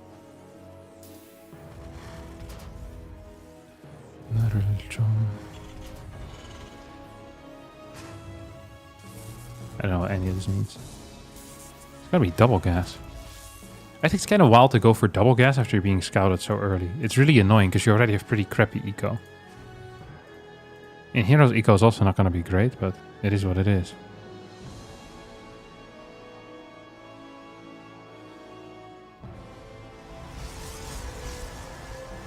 $124 on the core. And like what, 132 on the Nexus? That's a little bit later. 133. That is actually pretty late. Good lord. Yeah, that early scout really hurts. It surprised me how much it hurts. I mean, I knew that it was gonna be painful mineral-wise, but this much? It's pretty crazy. Okay, we have 3-2 in gas still. 3-2-2 in gas. So it's a pretty significant investment in gas. 3-1 in gas, there we go. You're just pulling them out one by one, slowly but surely. Hero's moving towards the right side. Maybe wanting to go for like the proxy pylon into proxy gate stuff. I've seen this a lot lately. Like the 3-gate Stalker is one of the more popular builds right now.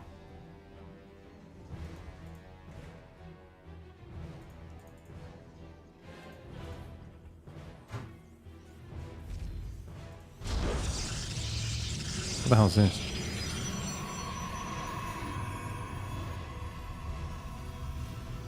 It's gonna block the reactor. Okay.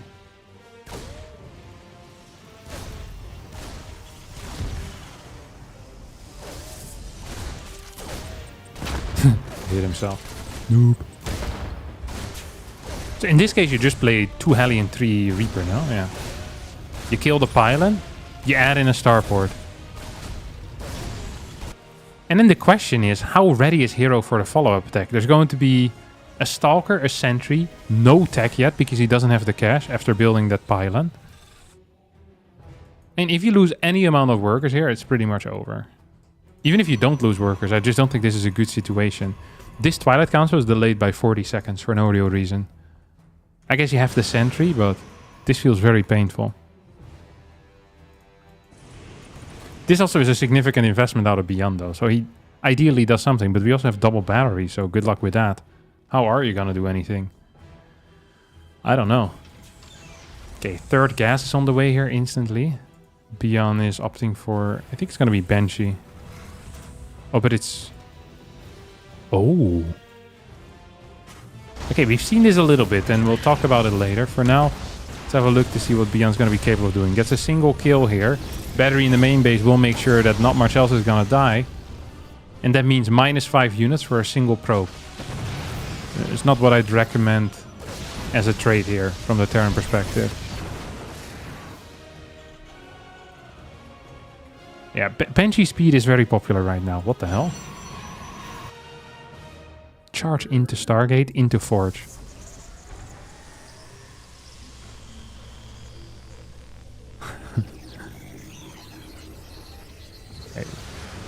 I haven't seen this before. Nice. We'll let him cook, alright? That's freaking crazy. That is a crazy move to go for. Really, Stargate?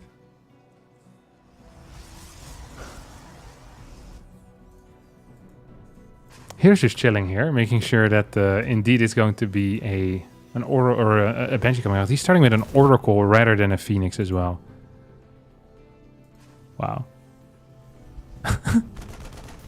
This is a crazy response because it's so expensive. This thing cost him 300 gas now. 300 gas. This Phoenix adding in is 400 gas that is being put into a single Oracle and a single Phoenix. Now, at the same time, we have serious amounts of resources being invested into the double Banshee as well, right? We have the Super Flight Rotors. This is gonna get scouted right now. Hero will need to move into position to deal with this. It's gonna be 2 Stalkers. And then the Phoenix follow. But it's still 49 workers to 45. Dude, Hero is so patient.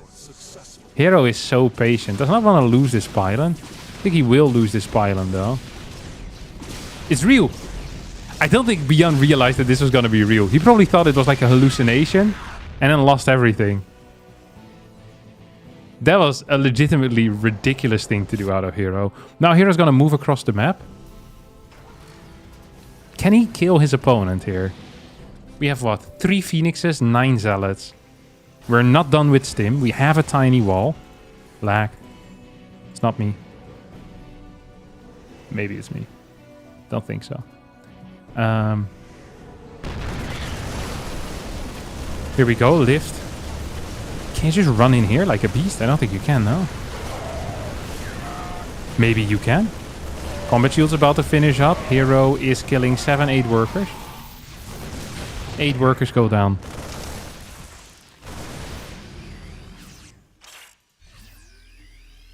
Storm comes up. And byun is just down 20 supply. Well, right now he's down 10 supply. He actually is down 2 supply. But he's gonna be down a lot in supply. Actually, the gateway count is too low. I thought he already was on 8 gate. My apologies. But like the eco is freaking crazy. Upgrade being +1 already as well for Hero is also freaking crazy.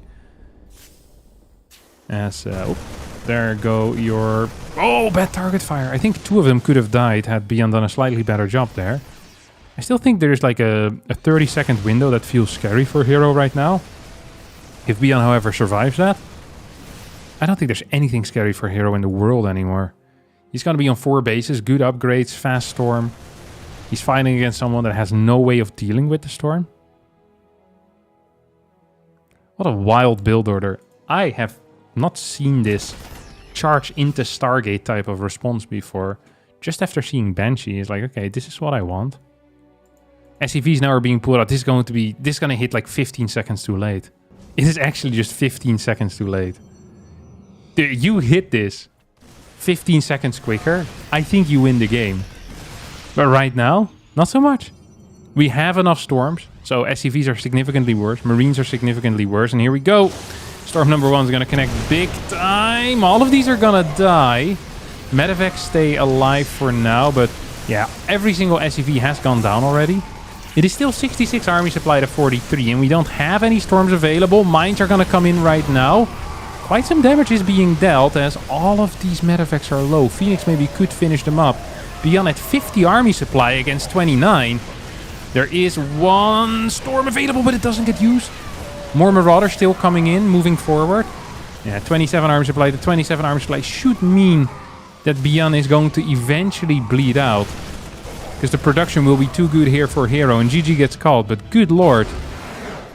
That was super close. Very close. We could have had him.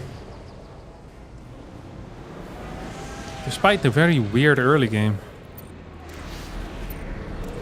Actually, what a weird early game. Get lord. The counterattack also working. Pretty freaking crazy if you ask me.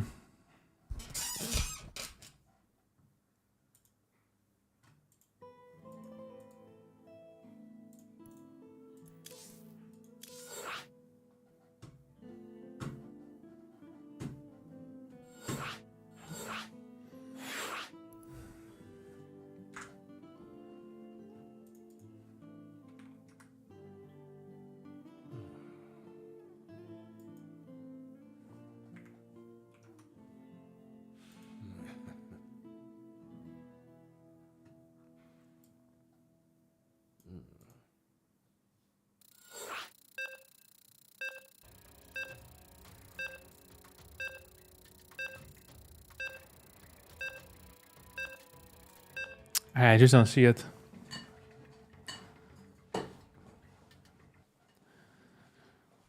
Just not seeing it.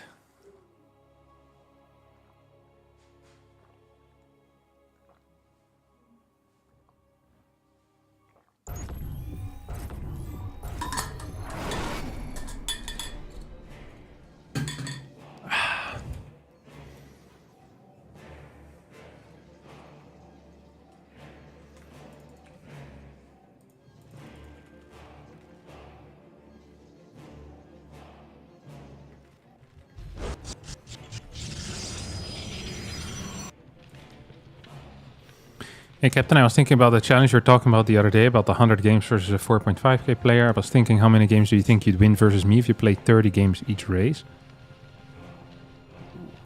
I don't actually know how many games I'd win against you. Like, I mean, with my other races, it would probably be around 50-50 or a bit lower. I think you generally win more. In PvP, I'd say I'd win about a solid 80%. 75 maybe?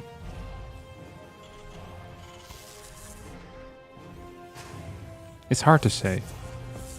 I don't entirely know. We could try it as well.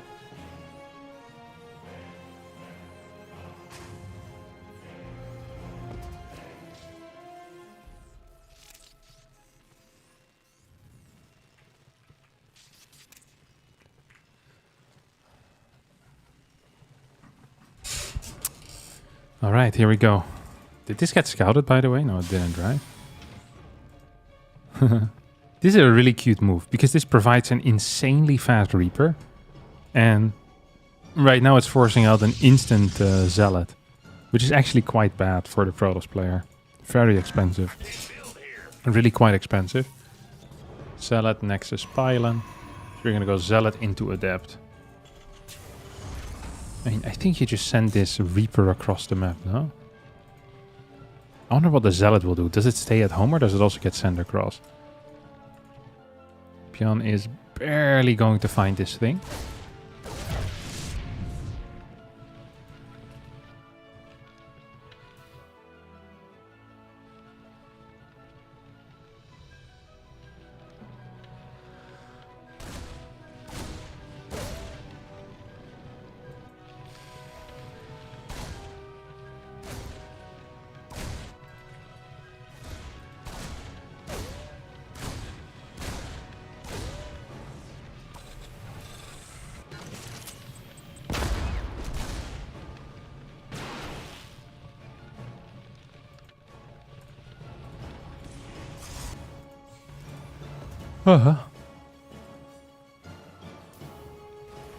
Factory is out.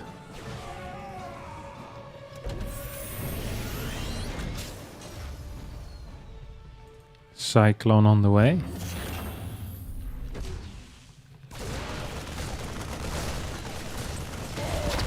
That is a very big hit. Could have been a very big hit potentially. That dies. Does Hero just win the game here? Like, he's going to get pushed back by this Cyclone, right? He knows a Cyclone is coming out soon as well, which is crazy for him to say, beautiful target fire. You saw that? He decided not to go for the lock-on on the first one, so he could lock on to the second one. Is going to get that. Keep his Cyclone alive for now. Overall, this is still 4 Marines, 1 Reaper versus 2 Stalkers, 1 Probe, 1 Zealot. That is a good trade. That is a good trade for byun. Byun is going to be okay with that.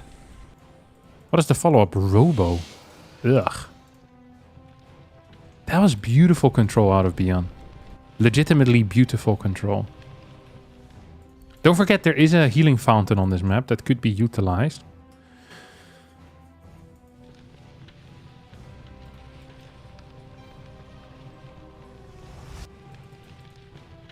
Yeah, disabling the auto lock on there for a second was beautiful stuff. And this is going to go into a 1-1-1 tank Banshee push, by the way. Do we have any vision at all? No, there's no information.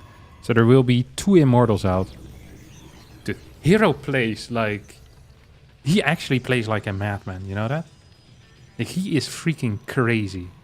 Like, he is actually busted in the head.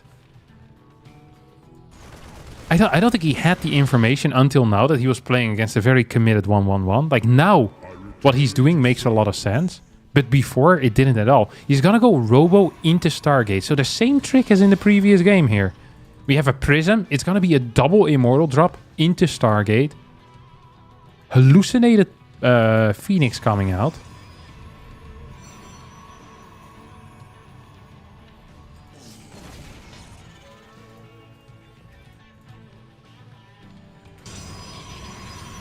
Ay, ay, ay.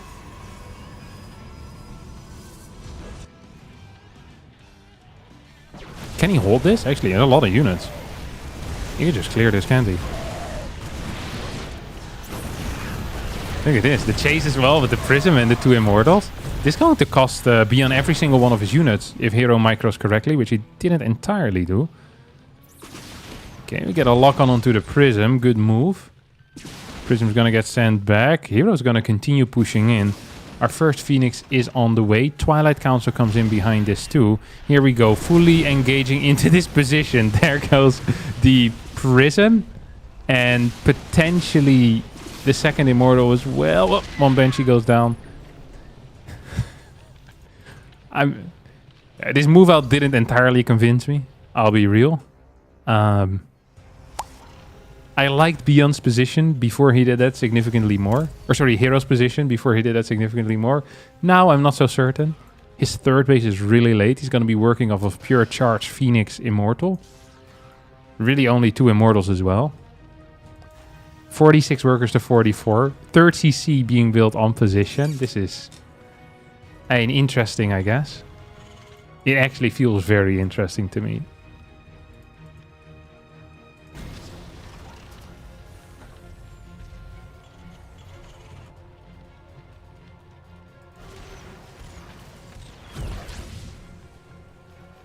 Observer goes down.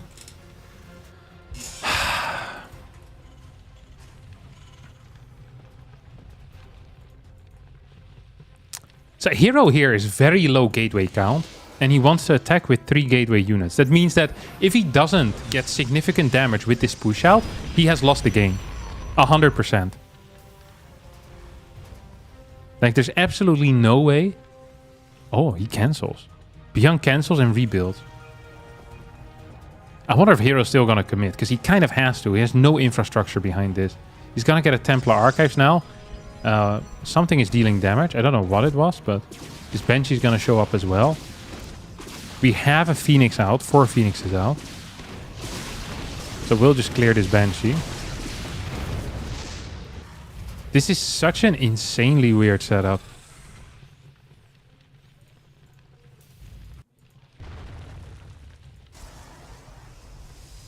More Immortals in production here too.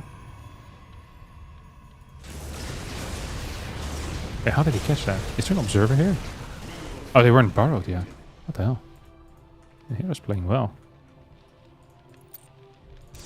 The thing about Hero is that he just plays well without really having very tight build orders in a way. Like, he just kind of... It feels like he's freestyling majority of the time. Like, I think he has concepts of a plan. And then he has insane understanding of what needs to happen with every unit that he has. His unit movement is freaking crazy. His ability to understand when to attack is crazy. It's like... If you were to force people to play Hero's build orders, no one else but Hero would actually win games. Because it just doesn't make any sense. Like, he has a very different type of understanding of StarCraft 2 than most people. Okay, here we go. These Phoenix actually dealing a surprising amount of damage. They're also taking a surprising amount of damage, potentially. As a majority of them die. byun is ahead, though. Significantly ahead. Like, once he gets the 3 Ghost out, it is going to be quite tough for Hero to do something now. Off of 6 gateways. 4th base already on the way. No follow-up AoE either. It's just going to be a couple of Templar. That will be it. That is legitimately kind of odd.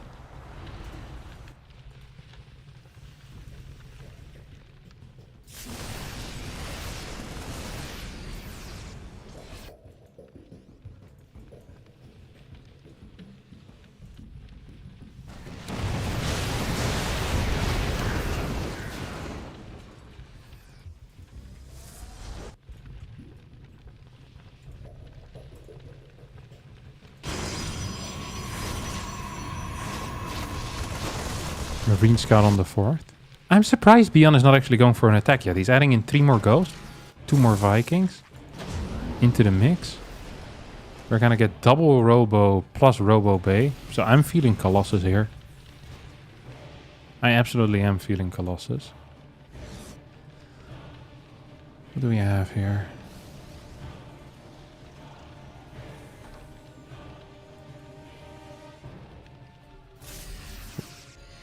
him in forward.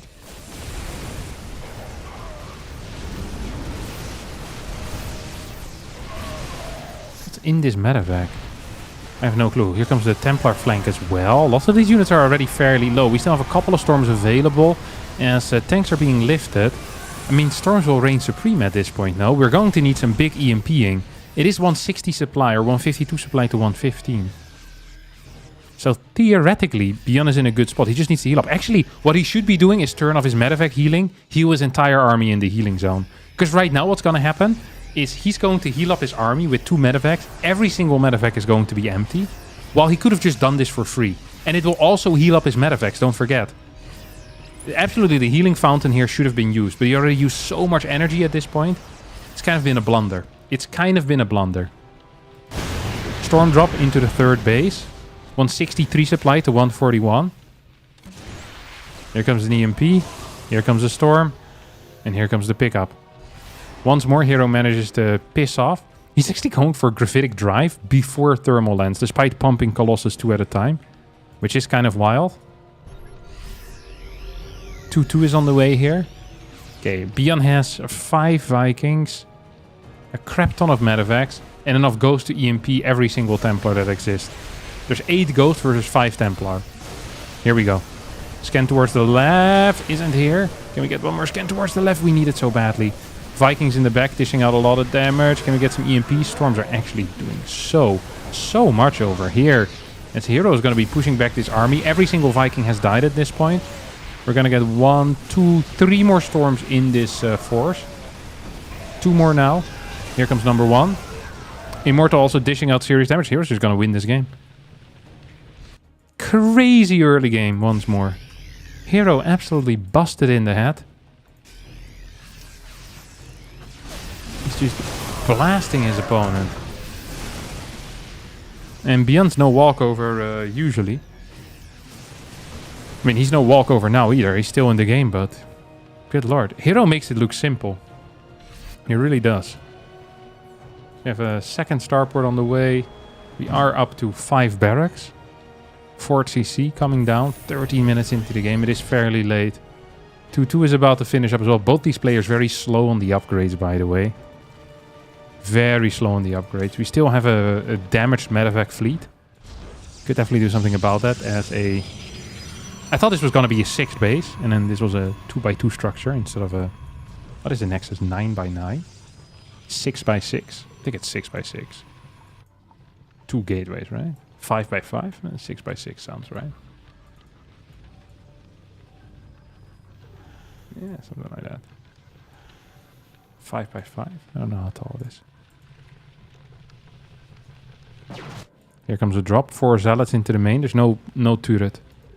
I think this will be the, as the kids would call it, the fatal blow. I don't see a way to deal with a drop into the main right now. Production at 5 barracks is too low for reinforcements to clear it. We have only 8 gateways as well. And triple Stargate follow-up. This is such a weird setup, to be honest. Here we go. Prism goes into the main. 1, 2, 3, 4.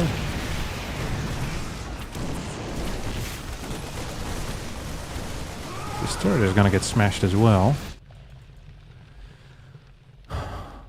Archons, Templars, Stalkers, Colossi. Still have a Zealot attack that's heading towards the bottom side. It's gonna get caught though. This is a pretty big deal. Because it's quite a few Zealots. And it's not like Hero is super rich. Maybe byun gets another chance here actually. I did not expect byun to have another chance at this game. But 3 Tempest on the way. 3 more barracks coming in. 5th CC is being produced. So one of the rules that I usually have when it comes to TVP is that if Terran manages to get a 5th base down, they generally win the game. This is like a... It is not always true, but a lot of the time this ends up being true.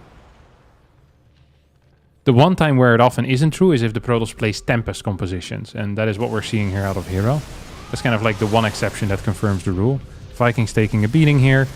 Love to see a bunker maybe at this base. Vikings, by the way, after being stormed, could be healed onto the Selnaga healing shrine. It does allow for air unit healing as well.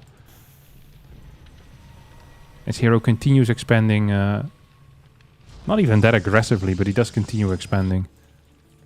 3 more command centers on the way. At least 2 of those will turn into orbitals. We have a gateway plus pylon plus Templar here in the bottom left. And here comes Hero. Tempest are in the mix already. Couple of good storms. We only have a single storm remaining. This is going to be it for Hero's army. He's gonna die. This was not the fight. This was not the fight that Hero wanted. However, this warping into the main base has some serious potential. We also still have some zealots over here, but this was genuinely quite a bad battle. Even before 3-3 hit, so this could have ended up even worse for him. 1 starport is gonna go down, split forces out of byun. Is he capable of dealing with this? All of his medevacs are completely out of energy. Vikings land right now. That's going to be the end of the Vikings as well. The last of the Vikings. 5 Templar. Could have been in the fight, but weren't for whatever reason. Hero is still outmining his opponent, has more workers. But that fight in and by itself was actually good for byun. What happened afterwards? Not so much. Okay, I'll be honest there. We'll be frank.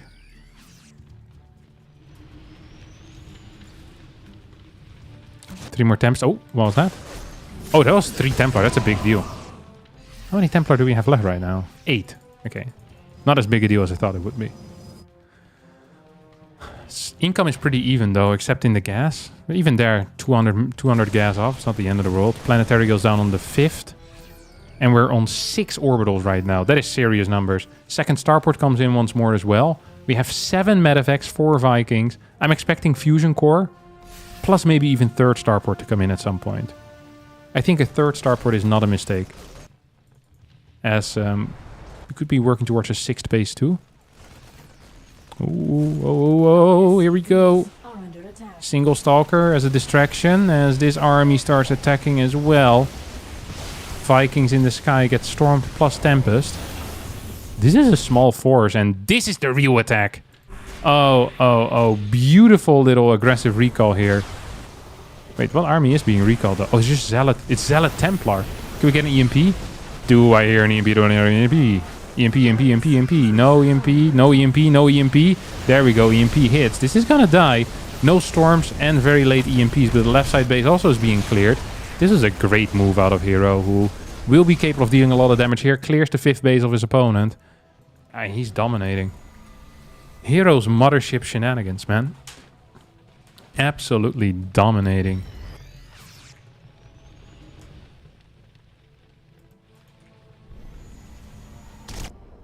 What a beast. Oh, you're gonna get another big EMP on this though, but double storms will zone this army back.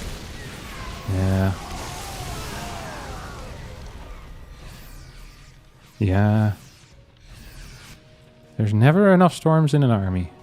You can always have more, seems to be the rule. 10 Templar right now into the mix.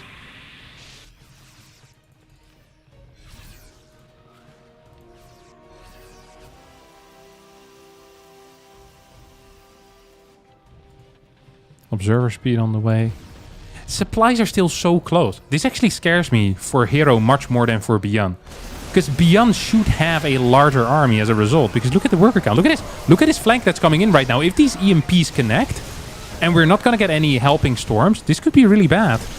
This potentially is really bad.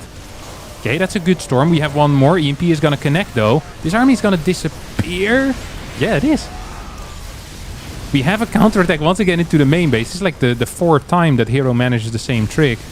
So although this fight is good for byun, overall resources lost has been good for byun. The problem has not been the quality of the fight. The problem has been the quality of the income behind it and the quality of the reinforcements behind it. We still do have 8 barracks and we still do have 1 starport. This is gonna get taken out eventually. 5th base is up though. And new barracks are going to be on the way. I think a new starport should be constructed too. Just having like a ring of turrets might actually be useful, as we're going to get an attack onto the left base. Don't forget there's no planetary here right now. That could be an issue. Going to have some storms, 2 storms. 1 is going to connect. There's no second storm. We're going to get a feedback instead. 12 workers go down, recall. There you go. 1 Archon might fall, but that's going to be it. At the same time, do we have a new prism out yet? No, we don't. Double prisms are on the way, though, and we have double colossi waiting at home as well. This base managed to survive. New barracks on the way, new starport on the way. Where are you, Mr. Starport? Oh, is this the starport? No, it's the barracks. Oh, starport's over here. DT is now running in. Oi, oi, oi, oi, oi. Big damage. Big damage indeed. And that probably means the end of the world here for byun, I'd say, for the 17th time. Prism gets into the main as well. Lots of DTs are gonna fall. Pew, pew, pew. I think the only way byun wins is if he just runs across the map and just hopes for a W here. Like, I just don't think there's any other way. Like, he's being toyed with right now.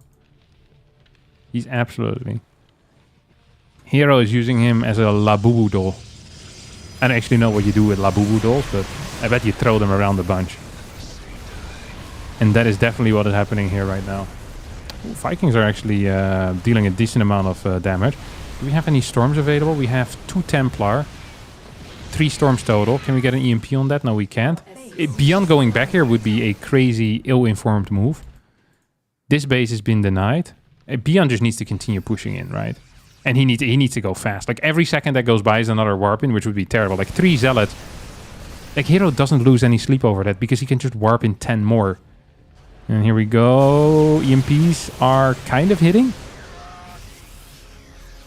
Beyond just needs to go. I don't understand what we're waiting for. Like, this situation is never going to improve from here on out. Like, it's this. This is it. 0 Templar available, just a single Colossus. Like, what is byun waiting for? I just don't understand it. He is not going to get a better army. Every warp-in is a terrible day for him. Can we get an EMP on this maybe? No need. This still could be a good fight theoretically. This is a good fight. Archons are going down. Do we have a scan available? Oh, 2 Colossi coming in with the flank. Do not really have the support system on that right side. 75 army supply to 40. Medevac count is high, and that inflates the overall supply a bit. So please stop going back. Why is he doing this? He does need to heal up, though. Like, actually, healing up these medevacs might not be the end of the world, but like, Hero is... Actually, Hero isn't even mining that much anymore. Actually, Hero is kind of being outmined at this point. Just please heal. There you go. I think he forgot about it. This is the first time he's used it in the entire game. He's like, what the hell? You can do this? Okay, we're gonna get an attack into this position. There's no ghost nearby. There's no micro whatsoever. This is an awkward battle. I think this is once again good for byun. Especially if byun then realizes that he can heal again. Double DTs here, getting a lot of kills. This is actually the weirdest game I've seen in my entire life. Okay, that's 1. The thing is, it feels like Hero is just trying to buy time. But then rather than waiting for the thing he wants to buy time for, he throws away his entire army again. Which is a very interesting way of approaching this situation. Okay, double expand I think is correct on the right side, so you can give this up. He has to add in more Templar. Templar are the future. He has a recharge available too, so could at least get 2 storms in. Okay, maybe on this guy. There we go. Storm number 1. Ooh, good dodge on the EMP. Second storm connects as well. Lots of Marines actually going down. We now have a DT that's still active. As this base is gonna die. We have an expand towards the right side. Like the triple expansions for Hero. As the SCVs are not really capable of doing anything here. Dude, byun has so many medevacs. He has 9 medevacs, 2 Vikings. Can he do it? Okay, he's gonna actually get a decent amount of kills here on the Zealots, or at least some damage on the Zealots. Kills not so much. Here come Storms. Well, this was probably okay, as this orbital is gonna get taken out. Left side is the only thing really mining for Hero. If byun realizes that, he could potentially do something about it. I think he now realizes, please don't go for this base, go for the gold. The gold is the key to victory. And if you know how to turn the keys, you can always get a victory.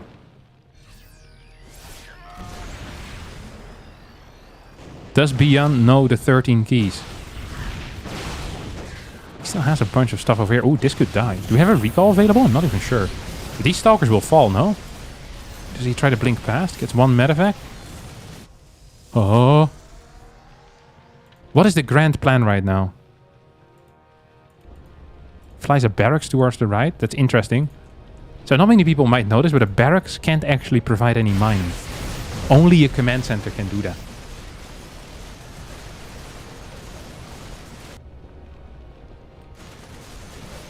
So this base will die. We're gonna have one base income. But if an orbital makes its way, instead of this barracks, to this base, and then he throws down 12 mules, all of a sudden byun is going to have more income. Oh, that was good. That was a good fight for byun as well. Another snipe. Okay, this could potentially be a terrible fight. But if he can continue kiting and does not get hit by a big storm, could be a big deal. I don't think there's detection left. Oh, there's an observer over here to the back. Single storm still remaining. No, it does not have the energy. That's it. byun accidentally wins this game. In the most unlikely manner in the world. 61k resources against 49k resources. Look at that. What's that? 7 mules? 1, 2, 7. Wow. It's a lot of mules. Oh. Oh. No way. The final ditch effort? No. There is no way indeed. It is no way indeed. Production for byun is skyrocketing as he builds 5 units. 6 units at the same time. For the first time in minutes. He is a little bit over-eager perhaps. He is very eager to win this game right now. We're gonna get another DT to go to ruin his day. We've seen this story before, but this time I do believe that byun has enough here. Probes are being pulled off the line to help in the battle. More zealots are being warped in.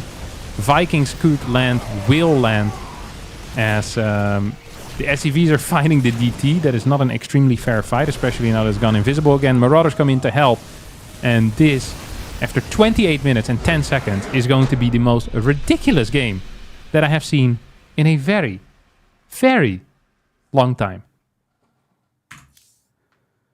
Wow.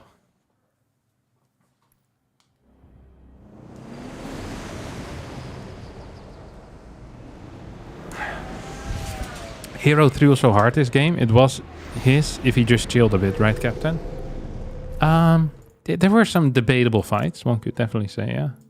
Like, it felt like he thought he won a couple of times, while the army value was still very close. It's just the resource collection was so in his favor that, yeah, I don't know what to tell you.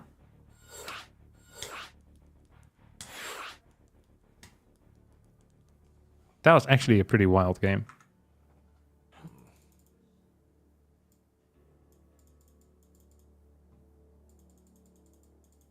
I feel like he invested a lot in Colossus that didn't do much in the end.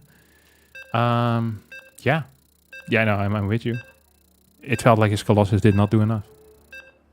I still think Colossus generally is the correct play, but the way that he used them felt more incorrect than anything. And there were just some fights that were not necessary at all. Like the fight at the Hell Shrine, I don't think that was it.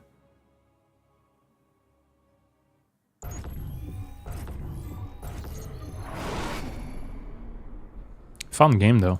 Actually a fun game. Give it 4 stars. It's 1-1 now.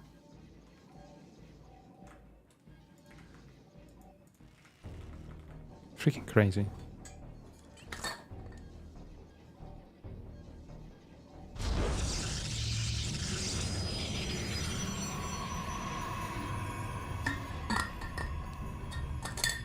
He spent so much on Stargates for so few Tempest. I also think Tempest were correct. Like, when he had the Tempest Mothership stuff, he was actually doing such a good job.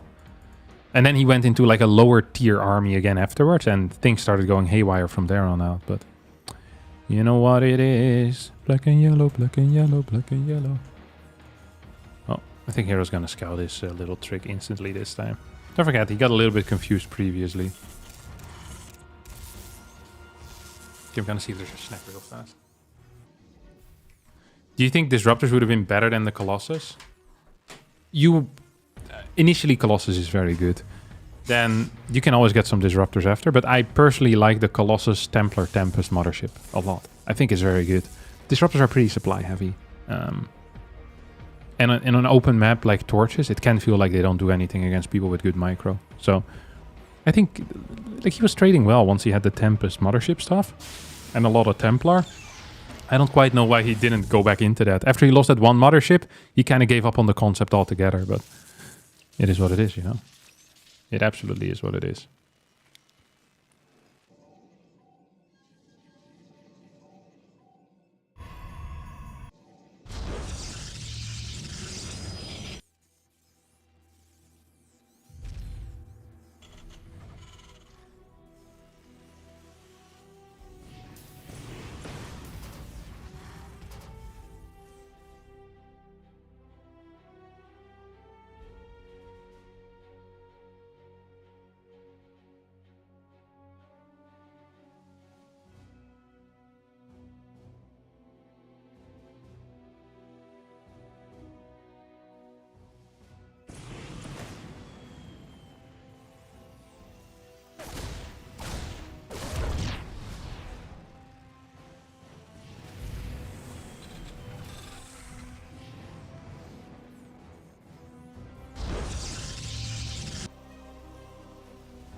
Oh, what the hell happened here?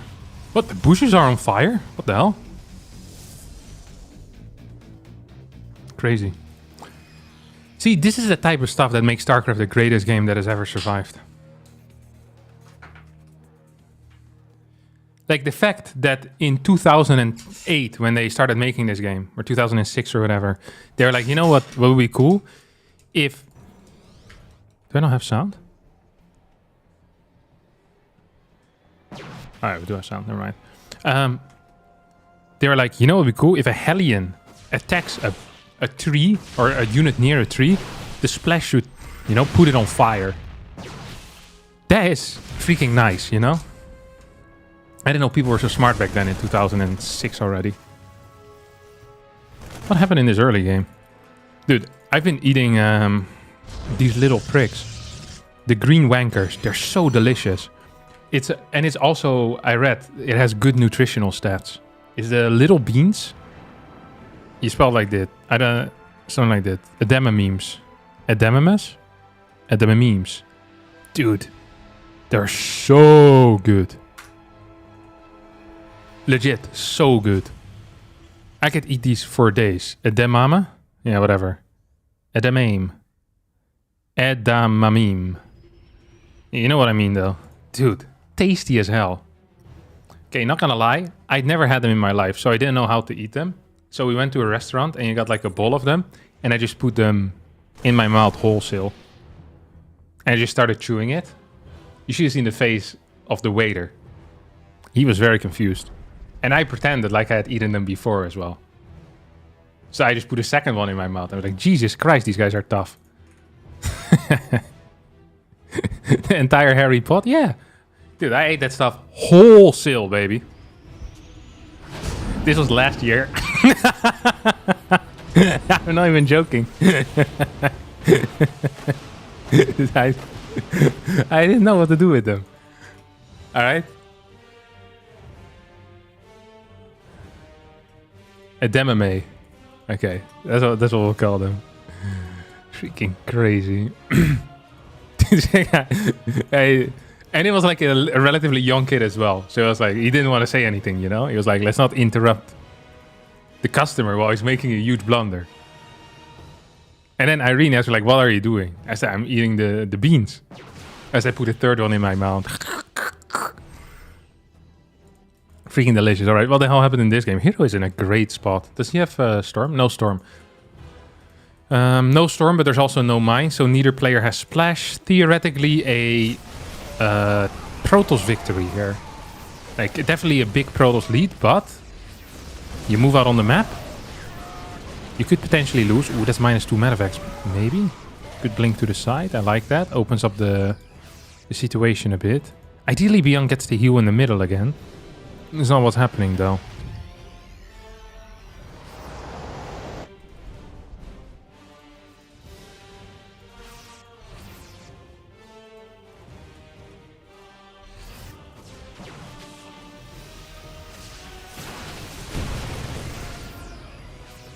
What's that? 12 Marauders?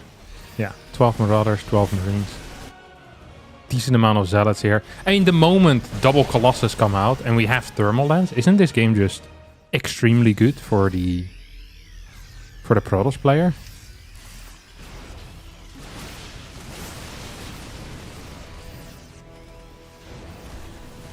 I think so, no? Like, we have 0 Vikings out. Large Marauder count, sure, but the eco is also great here for Hero. Keeps the Prism alive. If there's 4 Colossus and they get Thermal Lance, I think it's just end the story, if you ask me. But yeah, long story short, these beans are freaking delicious. What the hell? They're so flavorful. Like, I could eat these things all day. They really do taste like a snack. Despite them being some type of vegetable. I don't think there's any other vegetables that taste this good. Just in and by itself, you know? It's hard for me to imagine anything. Oh, here we go. Big attack. No Thermal Lance quite yet. It's also just a single... Oh, it's 2 Colossus. There's one in the thing over here. Without Thermal, this is kind of... like, significantly worse. It's not scary. I do not think that Hero's gonna lose a battle, but with Thermal Lance, it would be easy peasy lemon squeezy. We have another Colossus and another Immortal coming in as well as he moves in forward. Viking number 1 should get shot. They don't. They continue actually dealing some damage. Hero is going to win, though, with his Immortal Backbone. And his 3rd Colossus now showing up. Thermal Lance finishing. The hard work byun put into the previous game has not been good enough. As that is going to be it here in this series. byun gets blasted and Hero moves on to the next map. Do you know they're soybeans? So you're a soy boy now? I don't care. I actually find them delicious. Dude, if eating edamame beans makes you a soy boy, then call me a soy boy. Because these things are freaking delicious. Like, they're actually very good.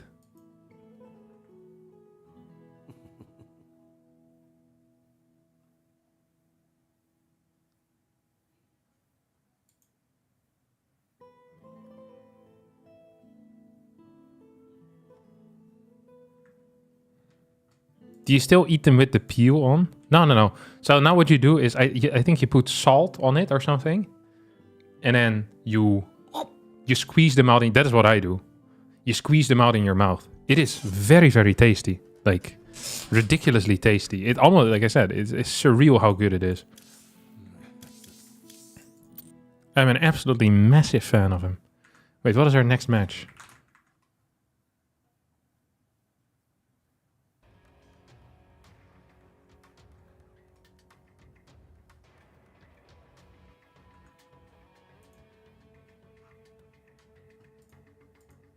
Maxpax trigger? Classic Hero Marine. Okay, so we move to America. We are all living in America.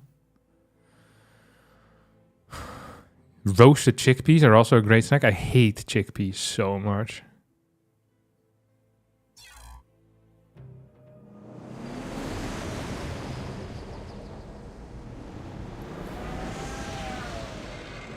I'm not a chickpea man in general. Which is a shame, because a lot of vegetarians pretend like this is like a gift from God, you know? Do you like hummus? No, I'm not a huge fan. It's fine. It's better than just chickpeas. But I think it's one of the weaker ones. I much prefer baba ganoush as a general dip. I'm an eggplant type of guy in general.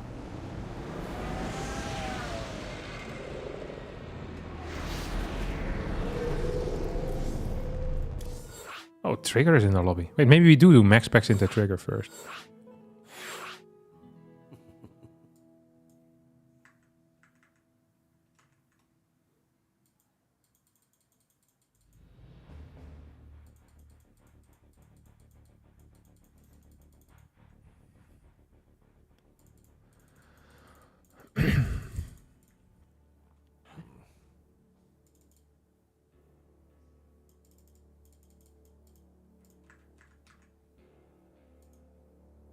Curried chickpeas are goated? What the hell is that? Oh, no, I don't like this either. I've had this before. This is a chickpea curry. I just don't like chickpeas.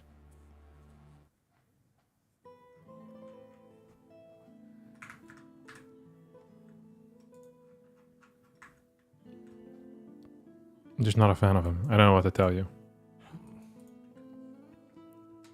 I'm also not a huge fan of beans. Like, I think beans are fairly overrated.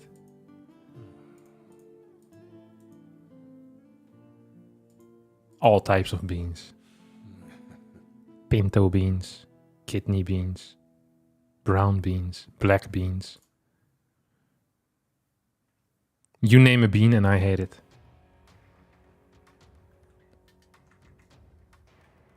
Is it the texture? No, it's the taste of the chickpea that gets me. It's kind of nasty. Black beans are fine. Yeah, maybe they're fine for you. I'm just telling you I don't like them.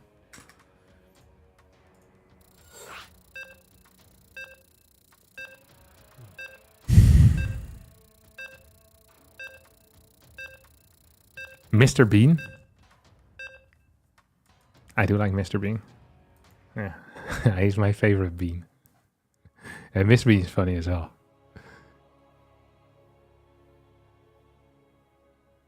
You know, when I first started flying, very often in flights, they would have one screen in the flight per like section, and almost all of the time that screen would play Mr. Bean videos.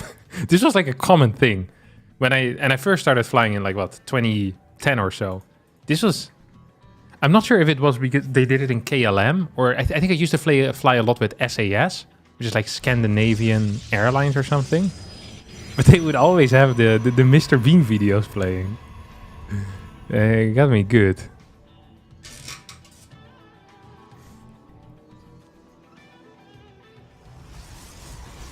I absolutely love Mr. Bean.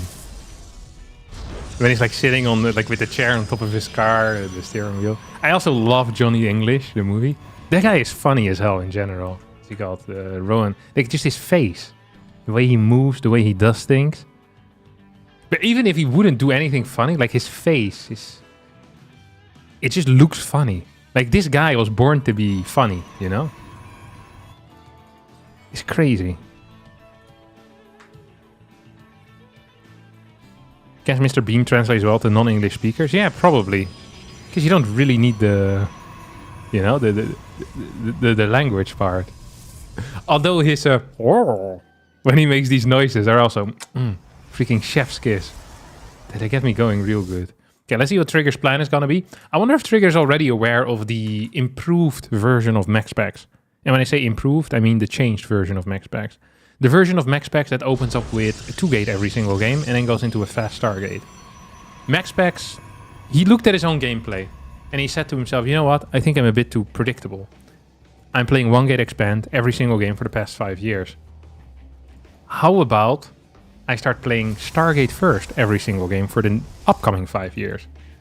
And he looked at that logic and he thought to himself, you know what, you've done it again, Max. You brilliant son of a gun.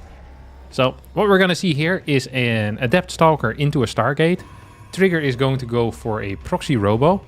I believe this build order that Maxpax plays to be non-viable. I do not think you can play this every single game. I think it is a great build order to throw in there every now and again. Not a great build order to play every single game. It's going to find a pylon, by the way. It's going to see the robotics facility. It's going to have Stark. I'm really curious how he's going to play this. So the way that you actually want to do this, if you're Trigger, is not with 4 Adepts. Yeah, 2 Adept, 2 Stalker is probably fine. 3rd Gateway, Fast Prism. That's going to be the name of the game here. Fast Prism, 3rd Gateway, a Chrono on your Warp Gate. He actually forgot about Warp Gate. He started Warp Gate late, which is considered a mistake. It is most definitely considered to be a mistake. It's got a full wall, which is also interesting. And Maxpax is gonna go 3-gate into the main base. Probably double Oracle here. And this is why I don't like the full wall with the gateway, because it makes it harder for you to expand. Like, does he still have a probe out on the map? No. So that means that Maxpax, as long as he doesn't die, is actually in a playable position, which could be bad. You don't want Maxpax to be in a playable position, because if he's in a playable position, usually he's doing fine. Okay, here we go. 2 Stalkers versus 2 Adepts. Ooh, Oracle's gonna show up here as well. It's gonna be -1 Adept. No, Adept stays alive. 2 Workers do end up falling, though. So wouldn't you love to build a Nexus behind this? Like, if you're Trigger here, right? You see 3 gateways, Robo as a follow-up. Maybe he says, I want to just kill you. Which is also a very fair thing to do. Ooh, Stalker Micro here was very sloppy out of Maxpax. Single Adept on the left side is going to get 2 kills here. Max in a world of trouble. Good split on those Stalkers, though. 6 probes have already gone down. There are 2 Stalkers at home. No battery quite yet. Trigger is even in Workers, but not for much longer. No, for much longer indeed. And Max now sees what's going on. So it's going to be Immortal versus Immortal, but already a Stargate available for Maxpax. I think this position is completely fine for Max. This is actually just okay. Because the worker count for Trigger isn't high enough. The tech is superior for Maxpax. Like, he has a Stargate where his opponent doesn't. Oh, no. Ooh, scary move. Scary move indeed. We're going to need a new sentry now as a result.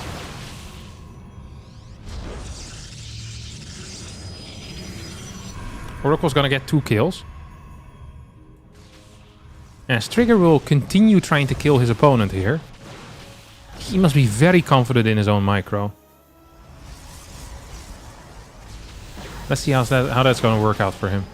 We're currently playing on the Western United States server as well, so it is Trigger favored.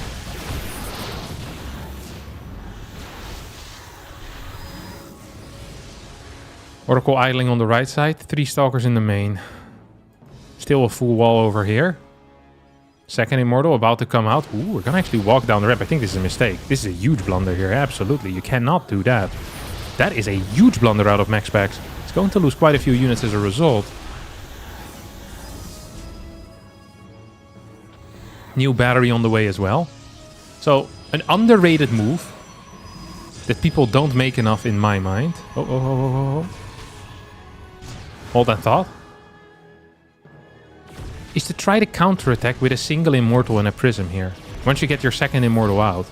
That is such a cool little move you can make. He's gonna go for a double Immortal counter. No, it's not gonna be a counter. He's gonna come back. It was a bait. pretending to counter, baiting his opponent forward. Third Immortal is on the way for a trigger over here as the Immortals are taking a beating on the right side, but if they don't die, they can just heal up. We have plenty of batteries, 2 more batteries in the base. Resources lost is 1700 to 1200. Trigger is pretty much forced to all-in into his opponent because he cannot play a macro game from here. It is simply not possible. Maxpax can give this up. Ooh, this is bad. If he loses these units, but he won't. Losing this gateway is okay. It is playable. It is doable. He can live with it. Here comes the double prism. Could just catch this one Immortal. There you go. Oi, oi, oi. There you go, Trigger. That's -1 Immortal. As Trigger, meanwhile, moves up this ramp. There is a battery still available for use. As the double Immortal Prism is going to come back home. Full commitment to the play here out of Trigger, who gets another warp in as well. We get a worker pool too. Can we clear this? I wonder if the answer is going to be yes. Good pick up micro. Ooh, Maxpax might lose an Immortal there. No. Trigger decides not to target fire. And one more Immortal does go down. Oracle comes back home as well. Helps out. Into the mix. This chasing Prism with the Immortal is doing so much damage. Now a Phoenix could help out. Imagine a Phoenix, huh? Imagine a Phoenix. 17 workers to 22 though. So we are kind of in an awkward situation here. Ooh, this is dead. This is gone. Recall will need to be used, but there's too much damage output. A recall is not going to be possible. Trigger will lose his Prism. His Immortals. Just has 1 Immortal remaining. Slightly superior mining. Due to having 4 more workers. But actually, because these patches are about to empty out, it might not even matter that much. Maxpax is going to rebuild the workers though. Trigger builds a robo at home.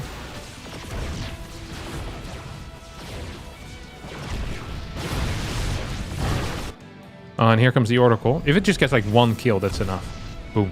That's fine. 5 kills total. This Oracle has absolutely paid for itself. Kept 3 Stalkers at home. Killed 5 workers. Nonetheless, this double adept run by is going to be great, by the way. Absolutely the correct call. Do we have a recall available? Yes, we do. Might need to be used here. Uh-oh. Uh-oh. Here we go. Oh, Trigger, Trigger! It's not microing this accurately at all. There we go. 1 worker goes down. 2 workers go down. Stalker is attacking the pylon, which is completely pointless. Maxpax here with an aggressive counterattack. These 2 adepts are gonna kill 6 workers. 7 workers. Make that 8. Make that 8. Meanwhile, Maxpax continues knocking on this door. 3 Immortals against 1. No Prism defensively for Trigger either. As all of his gateways now are gonna get slaughtered. 10 workers do end up falling here. 20 probes to 13. Maxpax is mining a lot of gas, but not a whole lot of anything else. Oracle remains alive. Ooh, some good micro out of the packs. Clears the cybernetics core. Needs to be very, very careful here.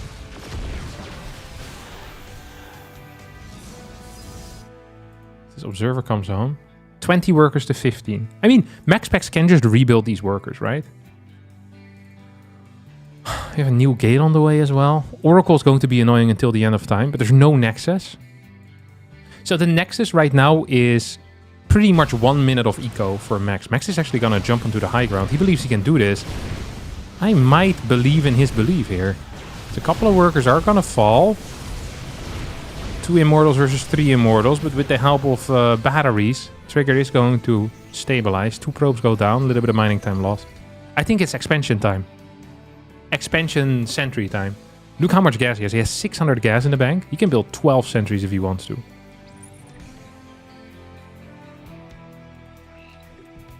Could we go for a macro game? I am really curious if we could go for a macro game.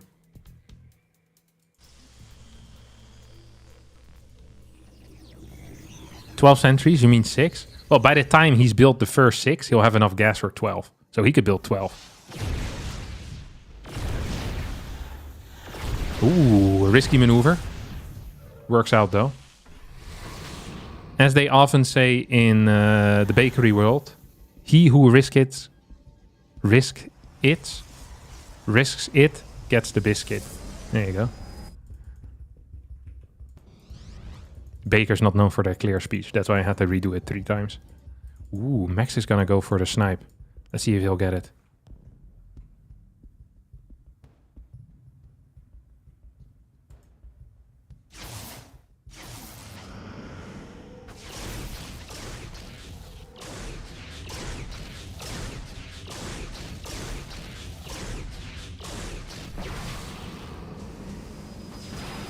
Still gonna try to catch it. Oh, whoa, hey, hey!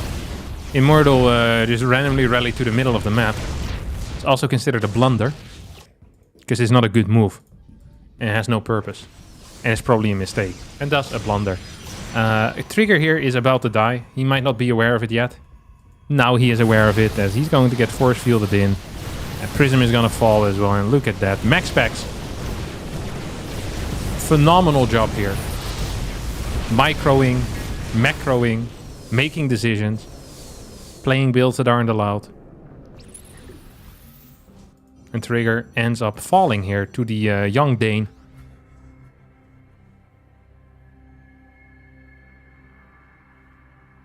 Trigger believes that he's not fallen yet. That is an erroneous belief. GG gets called as Max gonna take game number 1. Good set of games today. I gave a lot of these games high stars.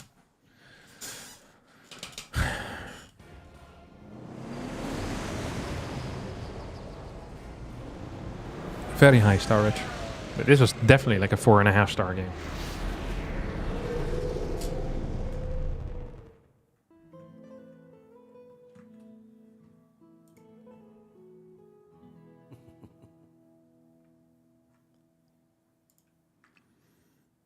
You're better looking than Harstem? Your sentence doesn't make any sense. It is then with an A in this case, because it's a comparison. If you want to compare, it's with an A. If it's sequential, then it's an E. It's a good trick.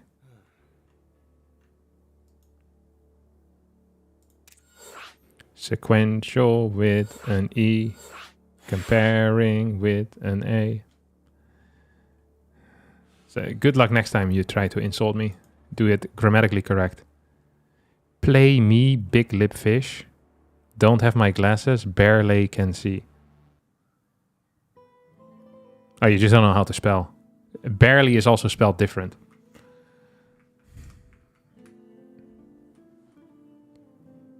You now wrote barley. Are you triggered? Yeah, I'm triggered by your poor grammar, yeah. When you're trying to insult someone, it's really dumb if you're constantly misspelling words. It just makes you look a bit stupid. So, although your insults of calling me a big fish lip, pretty decent. Not gonna lie, I like it, you know? You got some banter going on, but then the barley, gotta work on that. It's a good attempt.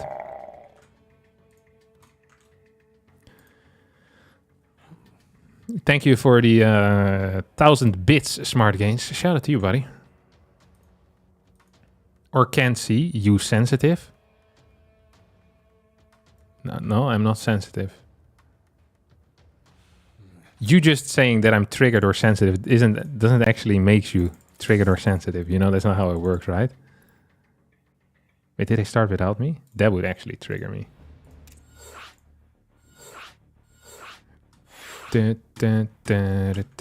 Although I am sensitive to poor spelling. Imba I watched, he said he's better looking. Remember? I call it how I see it. With the wrong spelling. That's how you call it. Grammar made you almost cry. Grammar with an E?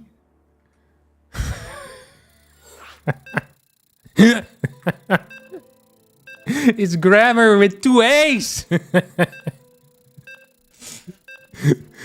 Oh my god. Can I know who your English teacher was so I can make sure that they lose their license?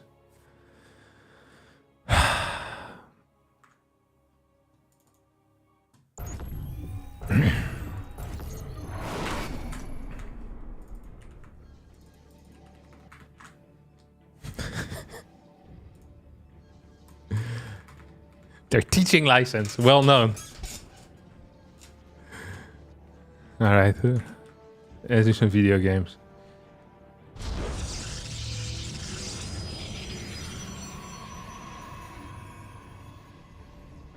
Country Gamma, 6-figure, best plat ever. All right. You keep talking to yourself in the chat. We're going to be watching game number 2. And maybe in between games we can have some more banter. Because it seems like we're both enjoying it.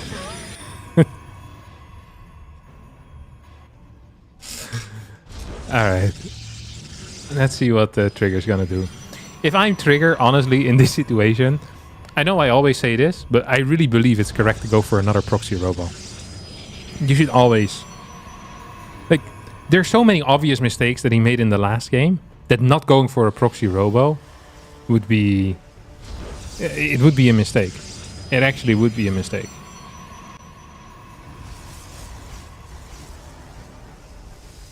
Those probes are mining with flamethrowers? Holy crap. I've never seen this before. Is this always what they look like? Just when they're orange? Like, there's no red flamethrower here. It's just blue. What the hell? Is this like a skin that you buy, I guess? I didn't know that. Dude, I didn't even notice. I think it's the skin that that Trigger has, probably. But I've never seen this before. Yeah, we're gonna go for another proxy robo. I think Trigger is making the right calls here. You know, the other day I proxied over here, like right in this spot. It's the exact same spot, and then I didn't rally my Immortal properly, and it came out over here. It would make my day if Trigger also misrallies his Immortal. I don't think anything feels... Oh, but he's gonna open up with a Prism, so it doesn't matter. But imagine he would have opened up with an Immortal. Then it would have made my day. Sadly, this is a hypothetical we won't see today. Stargate comes down. So this is an exact copy of the previous game. So if I were to give some advice, I think what you want is slightly higher worker count when you play like this. Ooh, unless you see that there's a Nexus. Oh. Maxpax is changing up his response. He's gonna go fast Nexus and he'll try to defend low ground. Battery on the low ground too. Double Adept now moving forward. It's going to be an Immortal. Did he see that this is a Nexus? No, he didn't. This guy's absolutely cooked in the head. It's going to be a pylon in the wall here. Ooh, oh, it's ignoring the Adept. It's now going to go back to not ignore the Adept. Holy crap. It's like the average teenage relationship, the amount of ghosting going on over here.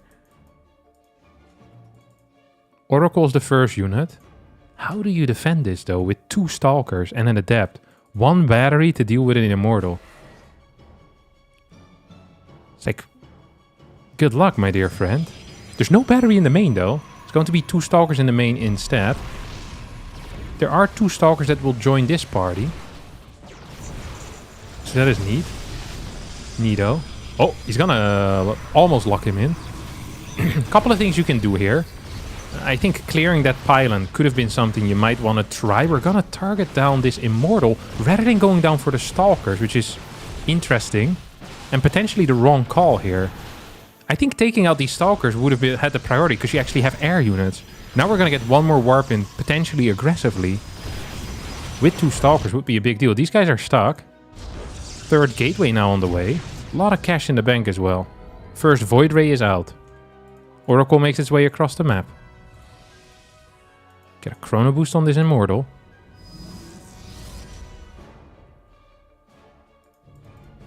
Yeah, I don't think Maxpax expected him to run it back at all. But it still feels like Max is somewhat okay. Like, if he gets a Sentry here and a 2nd Void Ray, you get an energy recharge on that Sentry. Life is genuinely good. Did he lose his Oracle? He lost his Oracle. Ooh. Taking out this pylon could be a play then. Double Stalkers that you get to use. Oh, he's going to send the Prism back home to deal with it. I really think that a Sentry could set up this position defensively strong enough.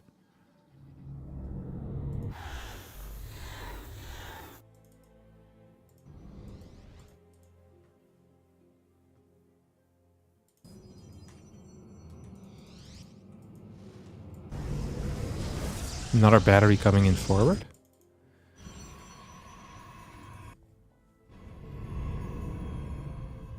Yeah, the sentry, I love this. Because it's going to give you a lot of cash here in this army. Let's see how Trigger will deal with it. So you have two like medium force fields. Trigger with good responses. Very neat micro indeed. Prismatic alignment has been used on 2 Void Rays. We have 1 new Void Ray. Probes will need to be pulled here. Oh, it's gonna be a tight battle. No Guardian Shield for Maxpax. Force Shield is not necessarily great. Batteries are running out of energy right now. Stalker count still at 12. Dude, this angle for Trigger is crazy. 11 Stalkers remaining. Void Rays move back onto the high ground. Control on the Voids is obviously fantastic. Like, don't get me wrong. That is great, but I just don't think it's going to be good enough. I just don't think it's going to be good enough.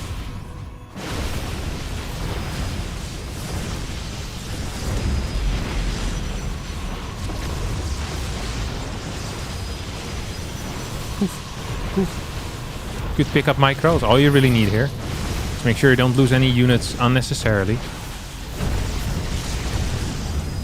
These gateways are taking a serious beating too. Oh, there goes the prism. That also is your high ground, by the way, that you lose. And this force field is really solid too. So that is minus like, what, 12 supply in 4 seconds? I'm not saying Maxpax is doing it, but I am saying that Maxpax has temporarily survived. Losing that Oracle was such a huge deal, by the way. Not having the ability to keep 2 Stalkers at home. Like, that freaking sucks. We're going to get a Void Ray flyby right now. 4 Void Rays versus 4 Stalkers and a Sentry. Plus 3 Stalkers. 7 Stalkers and a Sentry. This will be just fine here for Max. For Trigger.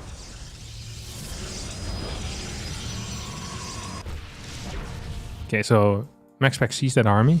This is also, what, 6 Stalkers still? Now 8 Stalkers, also big enough. So you have 2 armies that are big enough to deal with this. There we go. Oh, Max is in potentially some trouble. You probably want to cut it off towards the right side, yeah. Then force this army down.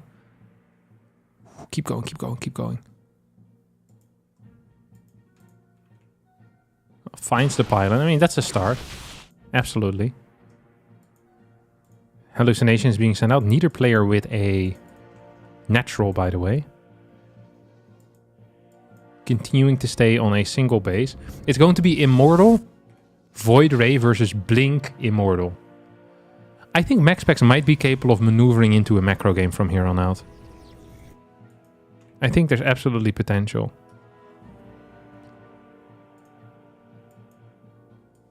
Four voids.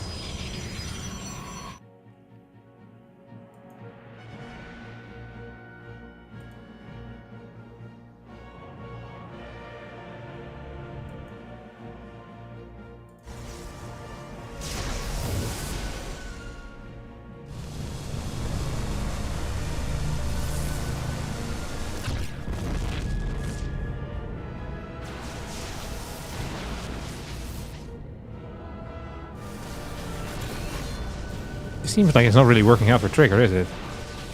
Recall? There you go. -1 void, -2 voids. That did end up working out for Trigger. Is Maxpax just gonna go for the Void Immortal attack here? You know what's crazy? Is that with this skin, because the Immortal doesn't really have long arms, so there's like little stumps for arms, it looks very similar to a Stalker. Like if you look from above, the difference between a Stalker and Immortal isn't super clear to me. Like I can see it, but it's like if you're a bit zoomed out or you're looking quickly in a big Stalker ball, it's not that easy. I always struggle with it. Oh, here we go. Blink has now officially completed. Guardian Shield gets used. Probes are being pulled as well. So there's going to be a pro pull attack out of Maxpax. He just wants to all in. Trigger... probably shouldn't have to fight here. Like he's up a base. He can wait until Prismatic Alignment is out. Gonna lose 1 Immortal for free. Has 1 Immortal left though. At the same time, Maxpax now gets his 2nd Immortal. Ooh, this is bad for this Immortal. There you go. This Immortal's also gonna fall. Maxpax actually making some plays here. Another Stalker goes down. Another Immortal goes down. 54 supply to 59.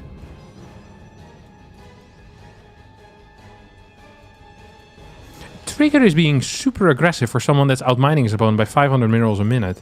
There's no real need for him to be this far out on the map.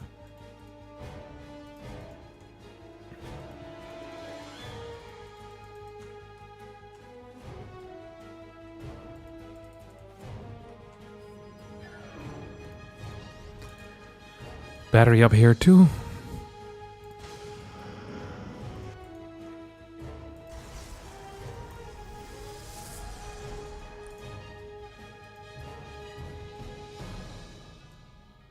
Four sentries, 4 void rays, 2 immortals, 1 stalker, 1 salad. Versus what? I think sentries would be a huge deal defensively, if I'm being real honest. There's no batteries here though. Dude, this is actually kind of scary. Like, the lack of batteries is what worries me. We have just a Guardian Shield. Force fields are good as well. Could lock off this entire area to make sure that the probes can't come through. There's quite a bit of damage output behind this force. Good force field once more.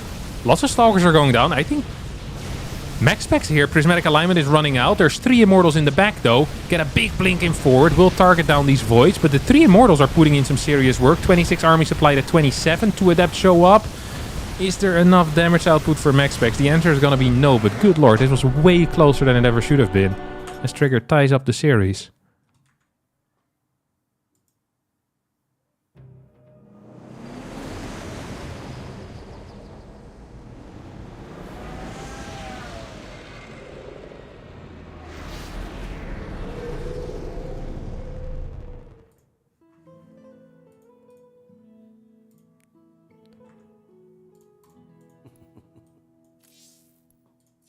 Third game.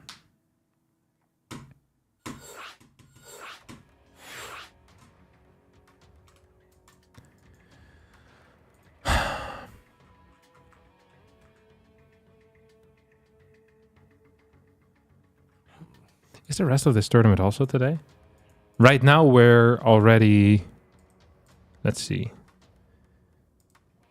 So this match should have started... The last match of this should have started 14:30. We're about an hour behind schedule right now.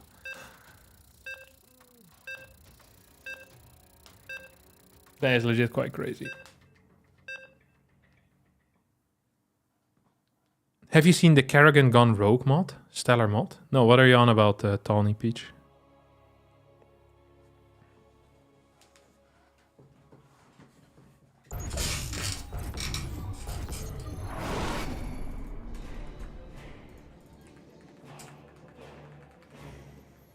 It's a roguelite mod for a HOTS campaign. Very fun. How do I play it? That does sound like a good time.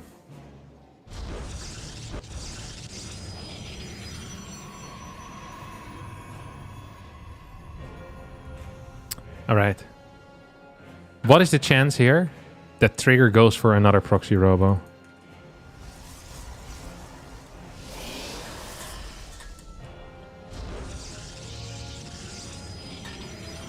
Yeah, please send me links. Can you add me on Discord? Harstem. Yeah, I'll figure it out from there.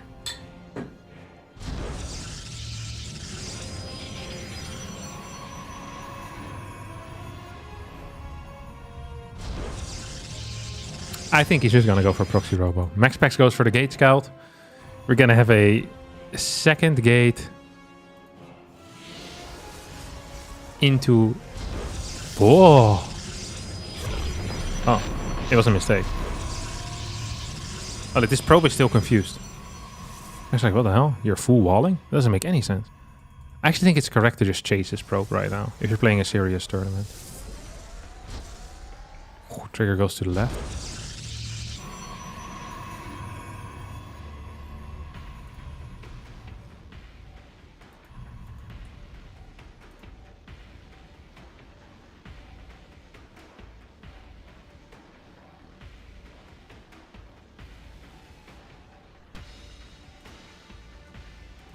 Oh, it's Proxy Stargate. No? I don't think this is going to be Proxy Robo.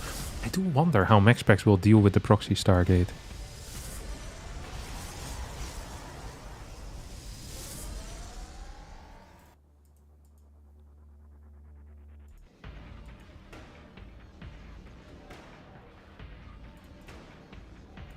There comes... Oh, Twilight.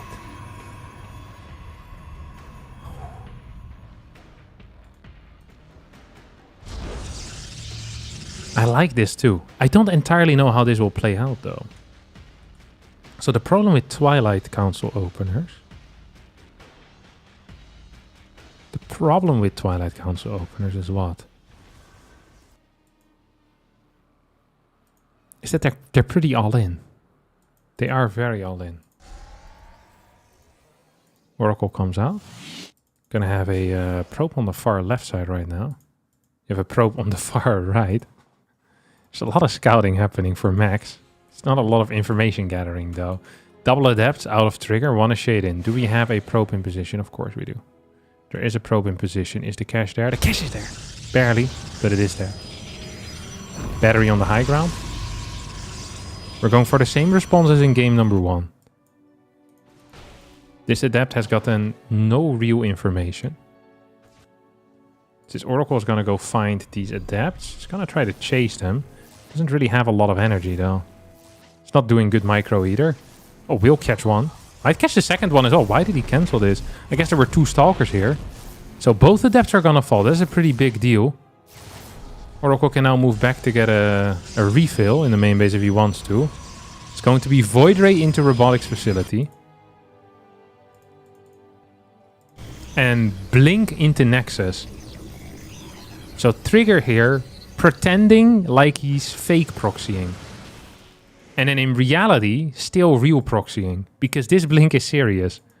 This is so awkward for Maxpax because he wants to build a Nexus right now. Then you can't really build a lot of units. Oh, here comes the Oracle. We have a battery that's going up. Second Oracle coming out as well. Which is a reasonable response. Except it isn't. Because there's going to be Blink soon.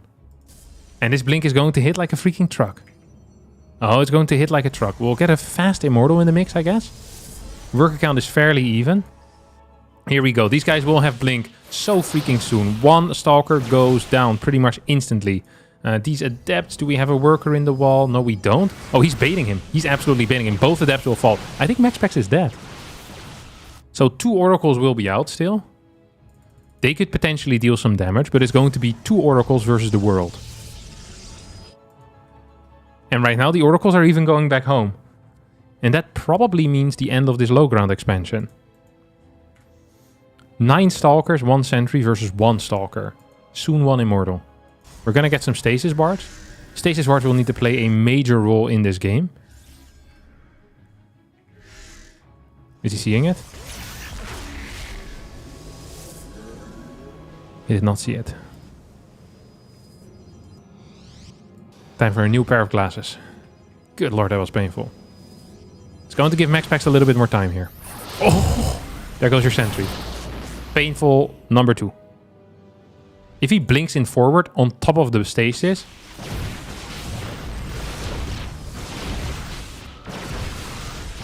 Oh. Oracle's now coming in as well. Get 1 kill, get 2 kills. Move into the main base. 3 Stalkers being warped in. Will barely not die. 3 workers go down. Maxpax for now is holding with 2 Immortals. We have 5 Stalkers at home. 4 Stalkers at home defensively. At some point they could still join up with the main force. Like if you just keep clearing units, like these trades for Trigger have not necessarily been super bad. Overall they've been pretty decent even. So you trigger both of these. Oh, he's gonna expand instead. So he keeps on the pressure and expands. Adept coming in will try to shade into the main base. This almost never works against Maxpax. Maxpax is really quick with his responses, reflexes. Very solid. Actually very solid. Here we go. Another Stalker goes down. Nothing dies on the side of Trigger. But triple Immortals being out at this point can almost blink on top of that. Almost, but not quite.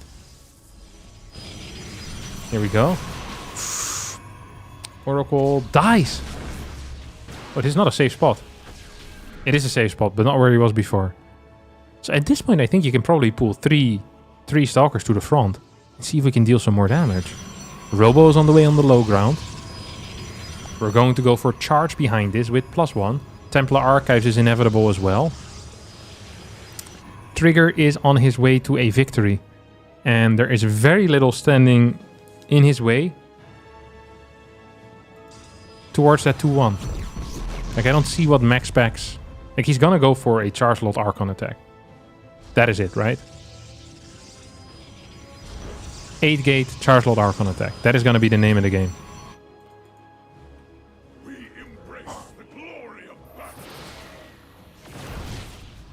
Blink forward? No.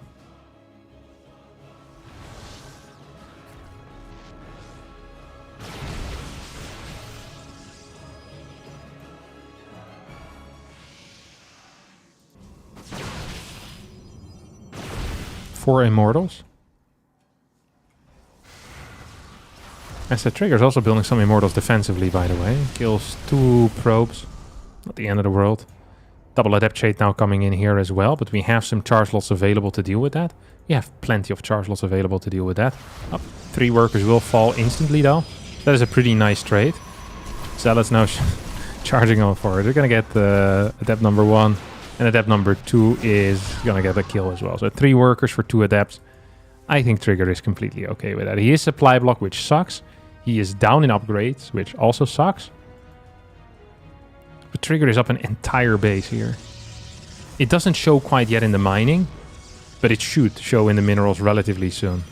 Because he's absolutely outmining his opponent right now. Like, there is not a whole lot that Maxpax can do. Look at that. 1,500 minerals to 2,200. So every minute, 7 more Zealots here for Trigger. Is Maxpax going to expand into a 3rd base behind this? Plus 3 third? That is kind of juicy. That is kind of interesting. Oh, needs to blink back here. Yeah, there you go. Templar Archives also coming down here for Trigger. Oop. And if his plan is to go into a Templar Archive, he probably should go into 6 gas as well, if you ask me. At least slightly higher gas. Maybe he just wants to rush out a single Archon and then he's happy with it. But it is clear to me there's a 3rd base here and that Maxpax is not planning on moving out anytime soon. So maybe getting some more gases here is worthwhile.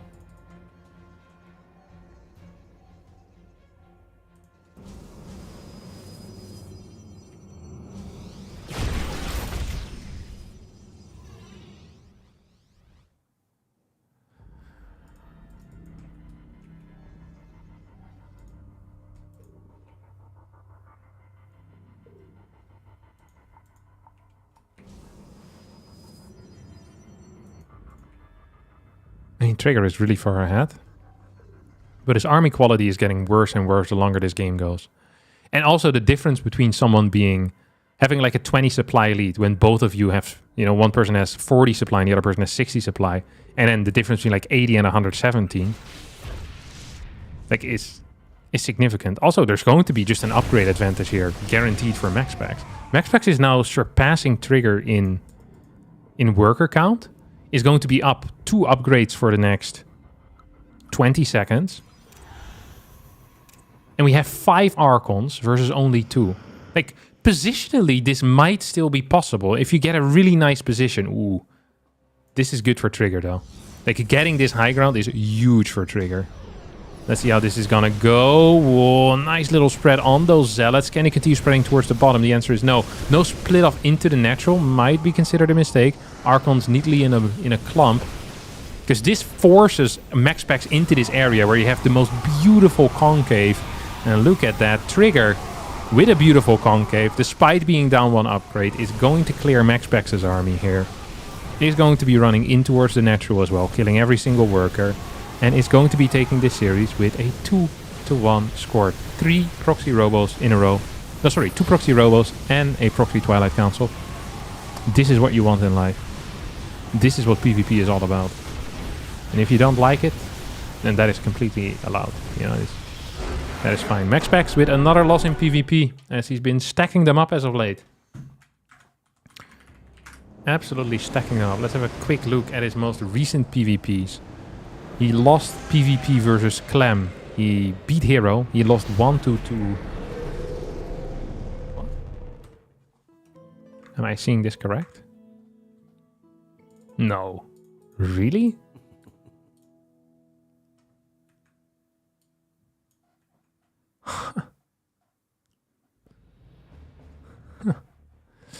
You know, in order to beat Maxpax with a 1-2 score, you really need to have a certain skill in your fingers that not everyone has. And that is completely bad. That's completely fine. Completely doable. And that was, let's not forget, that was on even servers with same ping. This is the way that it is, man. Yeah, he's been struggling. Absolutely, he's been struggling in the PvP matchup. He's still looking to find his footing.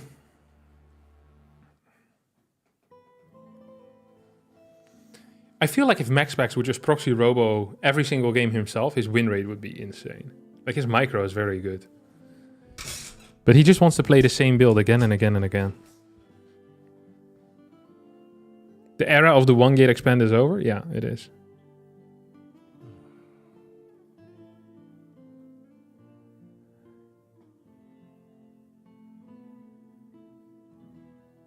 What happened to his one gate expand? Did people figure it out? Yeah, after the most recent patch, I think the one gate expand is significantly worse. Like, it's harder to make it work. Yeah. At least the way that Maxpax was playing.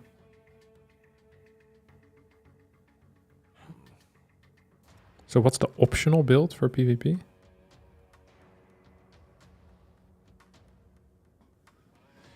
I mean, the thing in PvP is you just need to play multiple build orders. You can't just play the same build order again and again. You could for a while, but you can't anymore.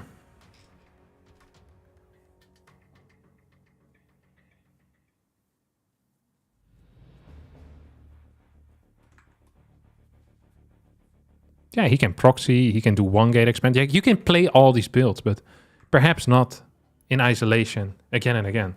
Like, the only reason why we can all proxy robo him every single game is because he plays the same every single game. So if you have a build that works against him, it will work again and again and again and again because he doesn't change it up. He'd be so much scarier if he just mixes in like a proxy Stargate every now and again. It's like, oh, whoa, that Oracle came much faster. Or if he opens up with like a Sentry expand every now and again. It's like, whoa, that was much different. You know? You know what it is. Uh-huh.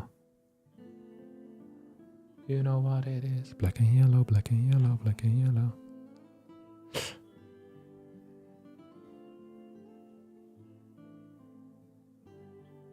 It's funny that this is the same Maxpax that initially was known for proxy gating in PvT. Yeah, but then he only played proxy gate. Like, he's always been someone with very little build order rotations, even if the builds were more aggressive.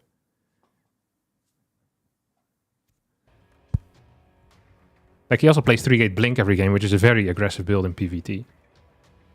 Or every game, like, a solid 80%. PvT is a little bit more range, but PvP is very limited range.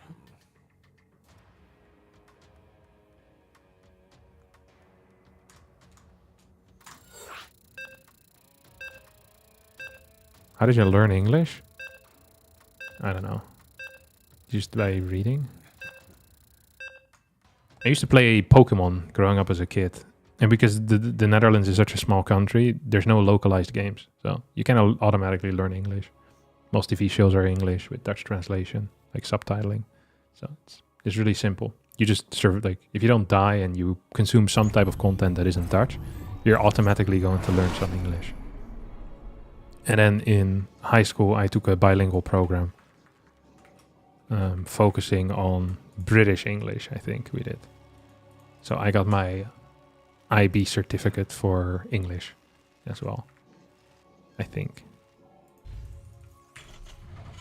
I haven't. I think I have it somewhere.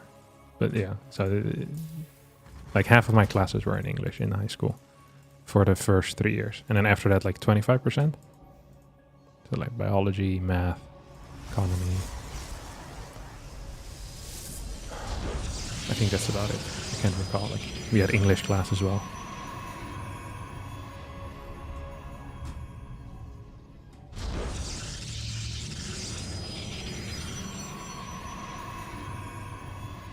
This is a 2-over classic, right? Or do you believe in the heromarine all-ins? I think classic is a significantly better player than heromarine. I'd be shocked if heromarine beats him. But heromarine can be quite intelligent. I think last time they played, didn't heromarine win? I remember watching that and being impressed. Like, Gabe often has very sharp builds.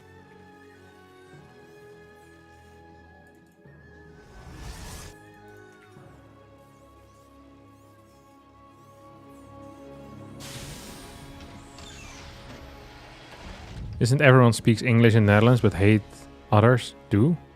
What? What do you mean? I think a lot of people speak some English in the Netherlands. The thing, you have these stats where in which the Dutch have the highest English proficiency rate in Europe. But all of that is self-reported. So it's not even tested. Like I was actually looking into it because it's something like 96% believes themselves to be good enough at English. But I'm not sure if that's true. Like I don't think it's true. Like, I mean, yeah, you can get around. In the major cities, you're not going to have any issues. For sure.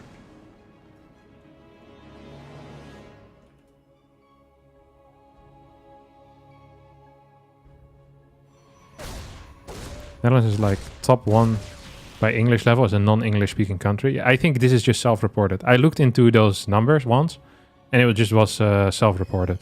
So just people believing that they're good. So it could just be that Dutch people are more cocky than Swedish people or Norwegians or whatever. I'm saying Dutch people don't like foreigners that don't speak Dutch. Yeah, of course you're gonna get that. I don't think this is exclusive to the Netherlands. I honestly think that probably in the Netherlands you're gonna have especially in the cities, a higher degree of people willing to speak English out of the non-native English countries.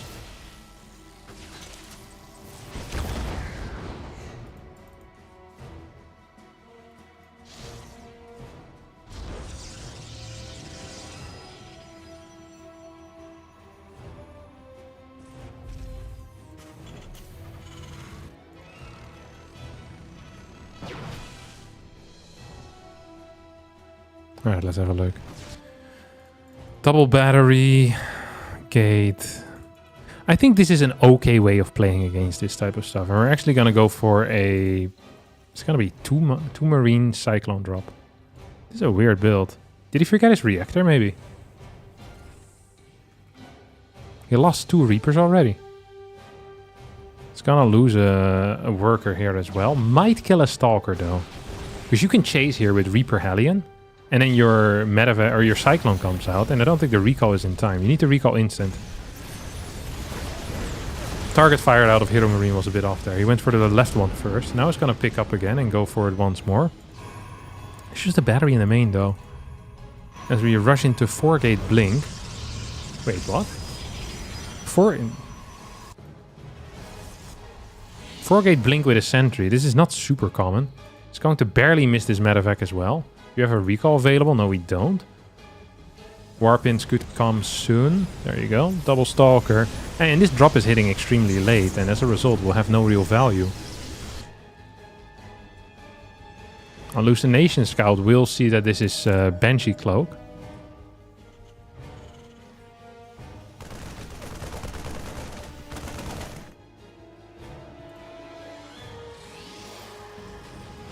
Hellion Cyclone drop comes back in.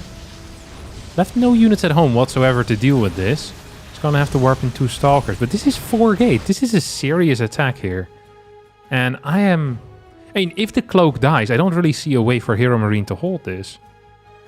Because with Cloak, maybe your Banshees can put in some work. Oh, going into the natural is a mistake out of Classic. He did not know that, but that is a mistake. That is a most definitely a mistake. He's going to not even get the bunker kill. Does clear the Banshee. This went way worse for Classic than it should have. Had he jumped into the main base, this game would have ended. Absolutely, like, maybe not right here, right now, but he would have killed 7-8 workers. Tech Lab with the Cloak. No second tank would have been here, you know? It would have just been a bad situation. Now we're gonna get a 4-Stalker attack into the main. Prism Elevators in. With Cloak, you should be fine. The Hero Marine right now is not even cloaking. And he also is fine. This is just going to get pushed back. 45 works to 46. Hero Marine did not macro properly behind this. He's adding a CC and 2 barracks pretty much at the same time. Oh, he's going... Never mind, not barracks. It's factory. Oh, he's playing mech. It is the Hero Marine mech, my dear friends. 4 factories at the same time. This is being spotted here by Classic. I don't know if he spotted it yet, though. Like, he's seen it, but has he figured it out? So the Caesar... Oh my god, this is so many Stalkers. He just blinks in, kills 1 tank... Kills the 2nd tank.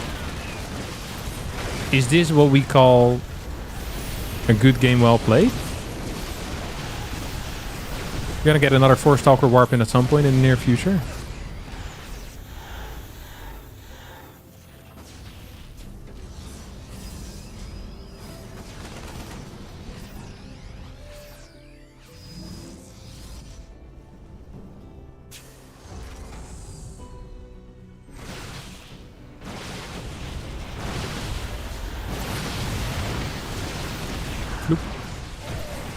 Big blinking forward, tank goes down.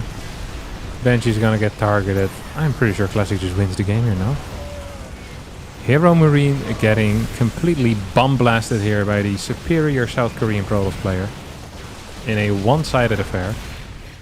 GG. Classic wins game number 1. That's the wrong bracket, by the way. This is the correct bracket.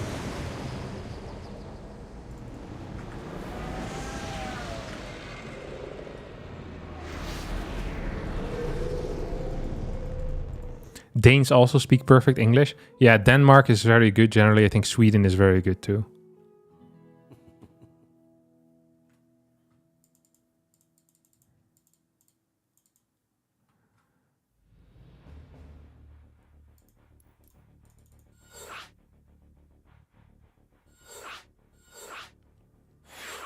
Black and yellow, black and yellow. You know what it is.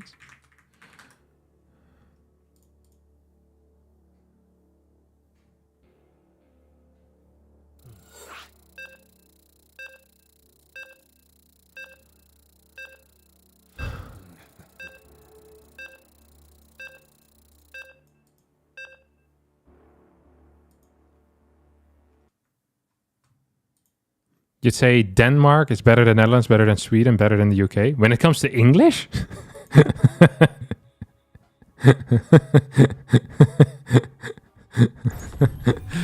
I think Iceland has the best English accent. Iceland doesn't count. It's not a real country. It has like 300,000 people now. Yeah.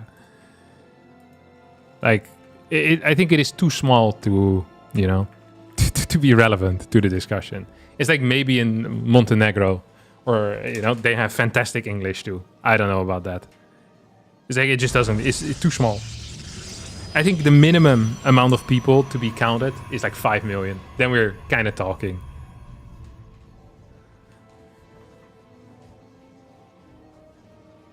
UK is easily the worst when it comes to the English accent.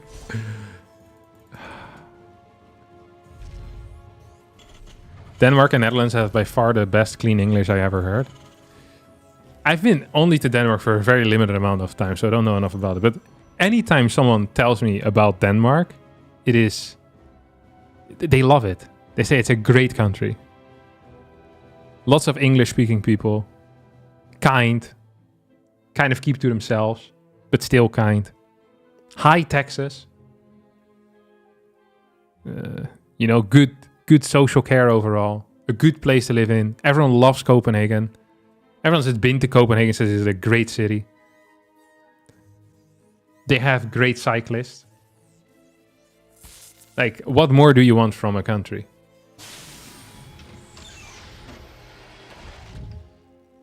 Denmark doesn't have the euro. It's incredibly annoying. Yeah, but it's not annoying if you live there. You prefer the Netherlands over Denmark?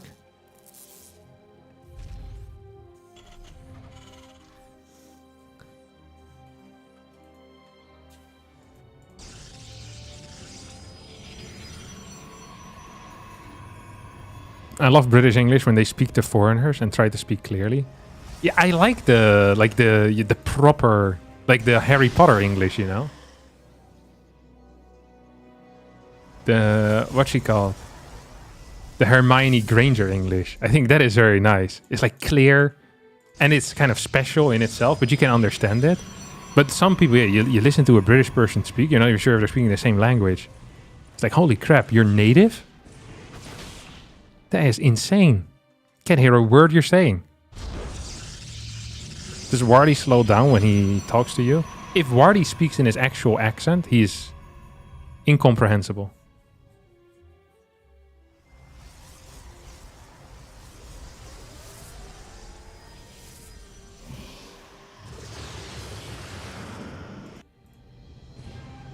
Is it called Oxford English?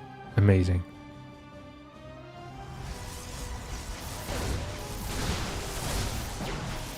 Oh, that's probably freaking terrible, no? We just lost a Reaper for free. Battery in the main, Twilight on the low ground. We're gonna get a mine drop, I think. Oh, this was supposed to be 3 Hellion, 2 Reaper. Which is actually also really bad against the opener that Classic is playing. Double battery is pretty much the counter to this. That is exactly what you want in life.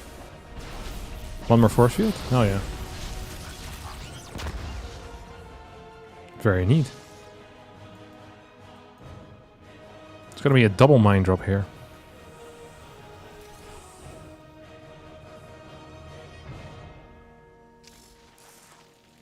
Third gas coming into... You think he's gonna try mech again?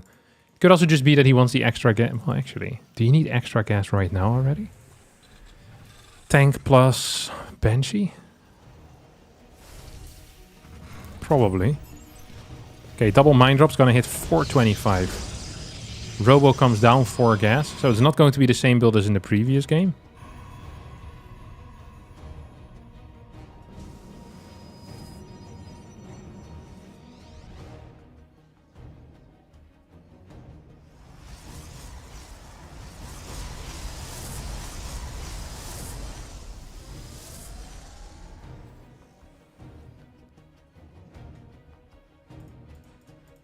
Two Hellion, 2 Reaper. What the hell is this? Hanging out. Banshee tank. Oh, it's triple CC. It's gonna be mech. So you can figure out whether it's mech or a push by seeing the marine production. If there's no marine production, then it's triple CC and mech usually. Oh, this is good damage, by the way. This guy got 5 kills total. And keeps his drop alive. So build order-wise, this is probably as poor as it's going to get for Classic.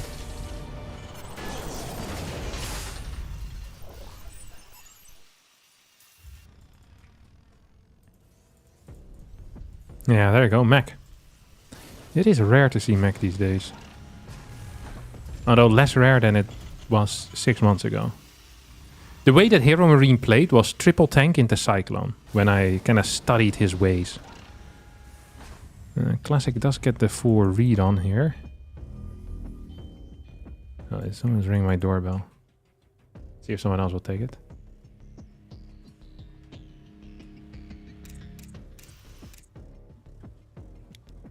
The answer is yes. Thank God. Oh, I was afraid I had to go downstairs. Oh, it actually is a 4-gate blink here. That is crazy. Ooh. Kills tank 1. Kills tank 2. Pick up. Good pick up. Blinks in forward. Yeah, tank 2 is also gone. Guardian Shield is actually helping out a crazy amount against the Marines too. Do we have another Stalker warp in here? Yes, 4 more Stalkers are coming in. Where's our Observer? I think it ended up dying, but this Banshee is also about to run out of energy, so perhaps not even the end of the world that Observer ended up falling. Like, it's going to run out in 3, 2, 1. Oh, next Banshee does come in, though. Where's our Observer? Okay, this is an Observer. 2 Observers now moving across the map. Tank count is at 1. Stalker count at 13. That means you can still one-shot tanks. You need 11 Stalkers to one-shot a tank. 6 Stalkers to 2 volley a tank. 7 also does the trick. Okay, here we go. It's just gonna blink in, huh? Wow. That's a crazy blink. I think he's just gonna win the game here, to be honest. Like, there's nothing defensively anymore. Blinks out. Pickup micro has not been good, though. Hellions are now coming in. Will actually deal a significant amount of damage. 45 workers to 55. As the Hellions continue chasing. Do not want to give Classic the time to set up another warp in. This looks really silly. It's rare to see a Hellion chase like this. I think he might have chased a little bit too far as well. We're going to get a tank siege up in the back of this, but there are observers nearby to spot that. I have a feeling Classic isn't quite done yet with this story. I think, yeah, he's going to add in a couple more gateways, a couple more Stalkers. Maybe go for a jump into the main base. We have the Mechfield Accelerator, the super rockets now coming in. What are we at? 13 stalkers.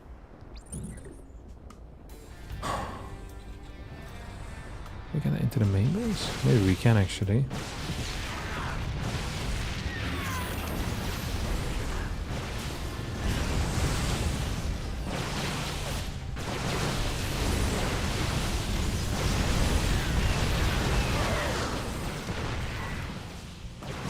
Yeah, this orbital's gonna get knocked out as well.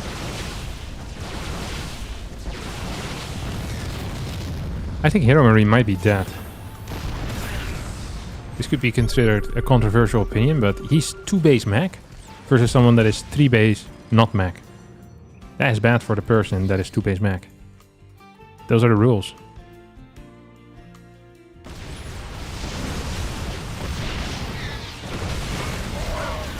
Protoss players have gotten way more comfortable fighting in tank fire as well as of late with stalkers. Just kind of realizing that tanks actually don't deal so much damage.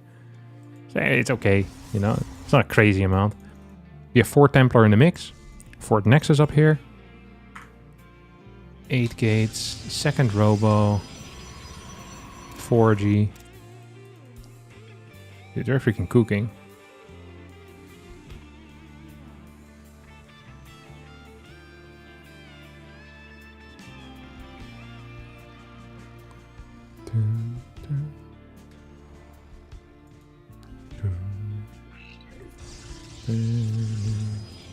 I love this.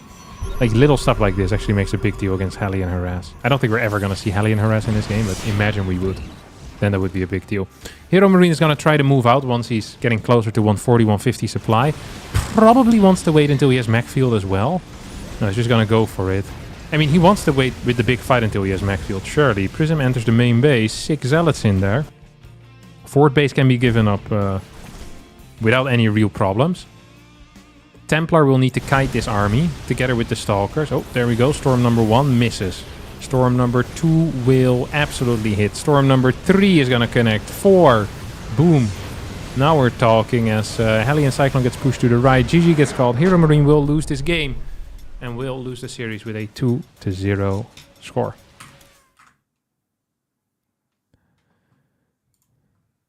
Very amazing indeed. I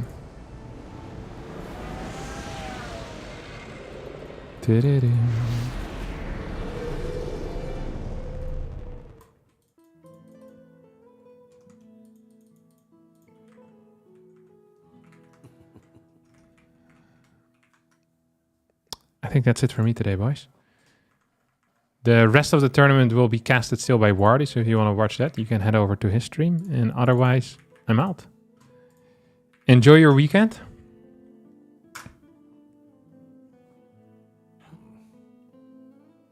And ciao, ciao. Thanks for watching. Dun, dun, dun, dun, dun. Dun, dun, dun, dun, dun, dun.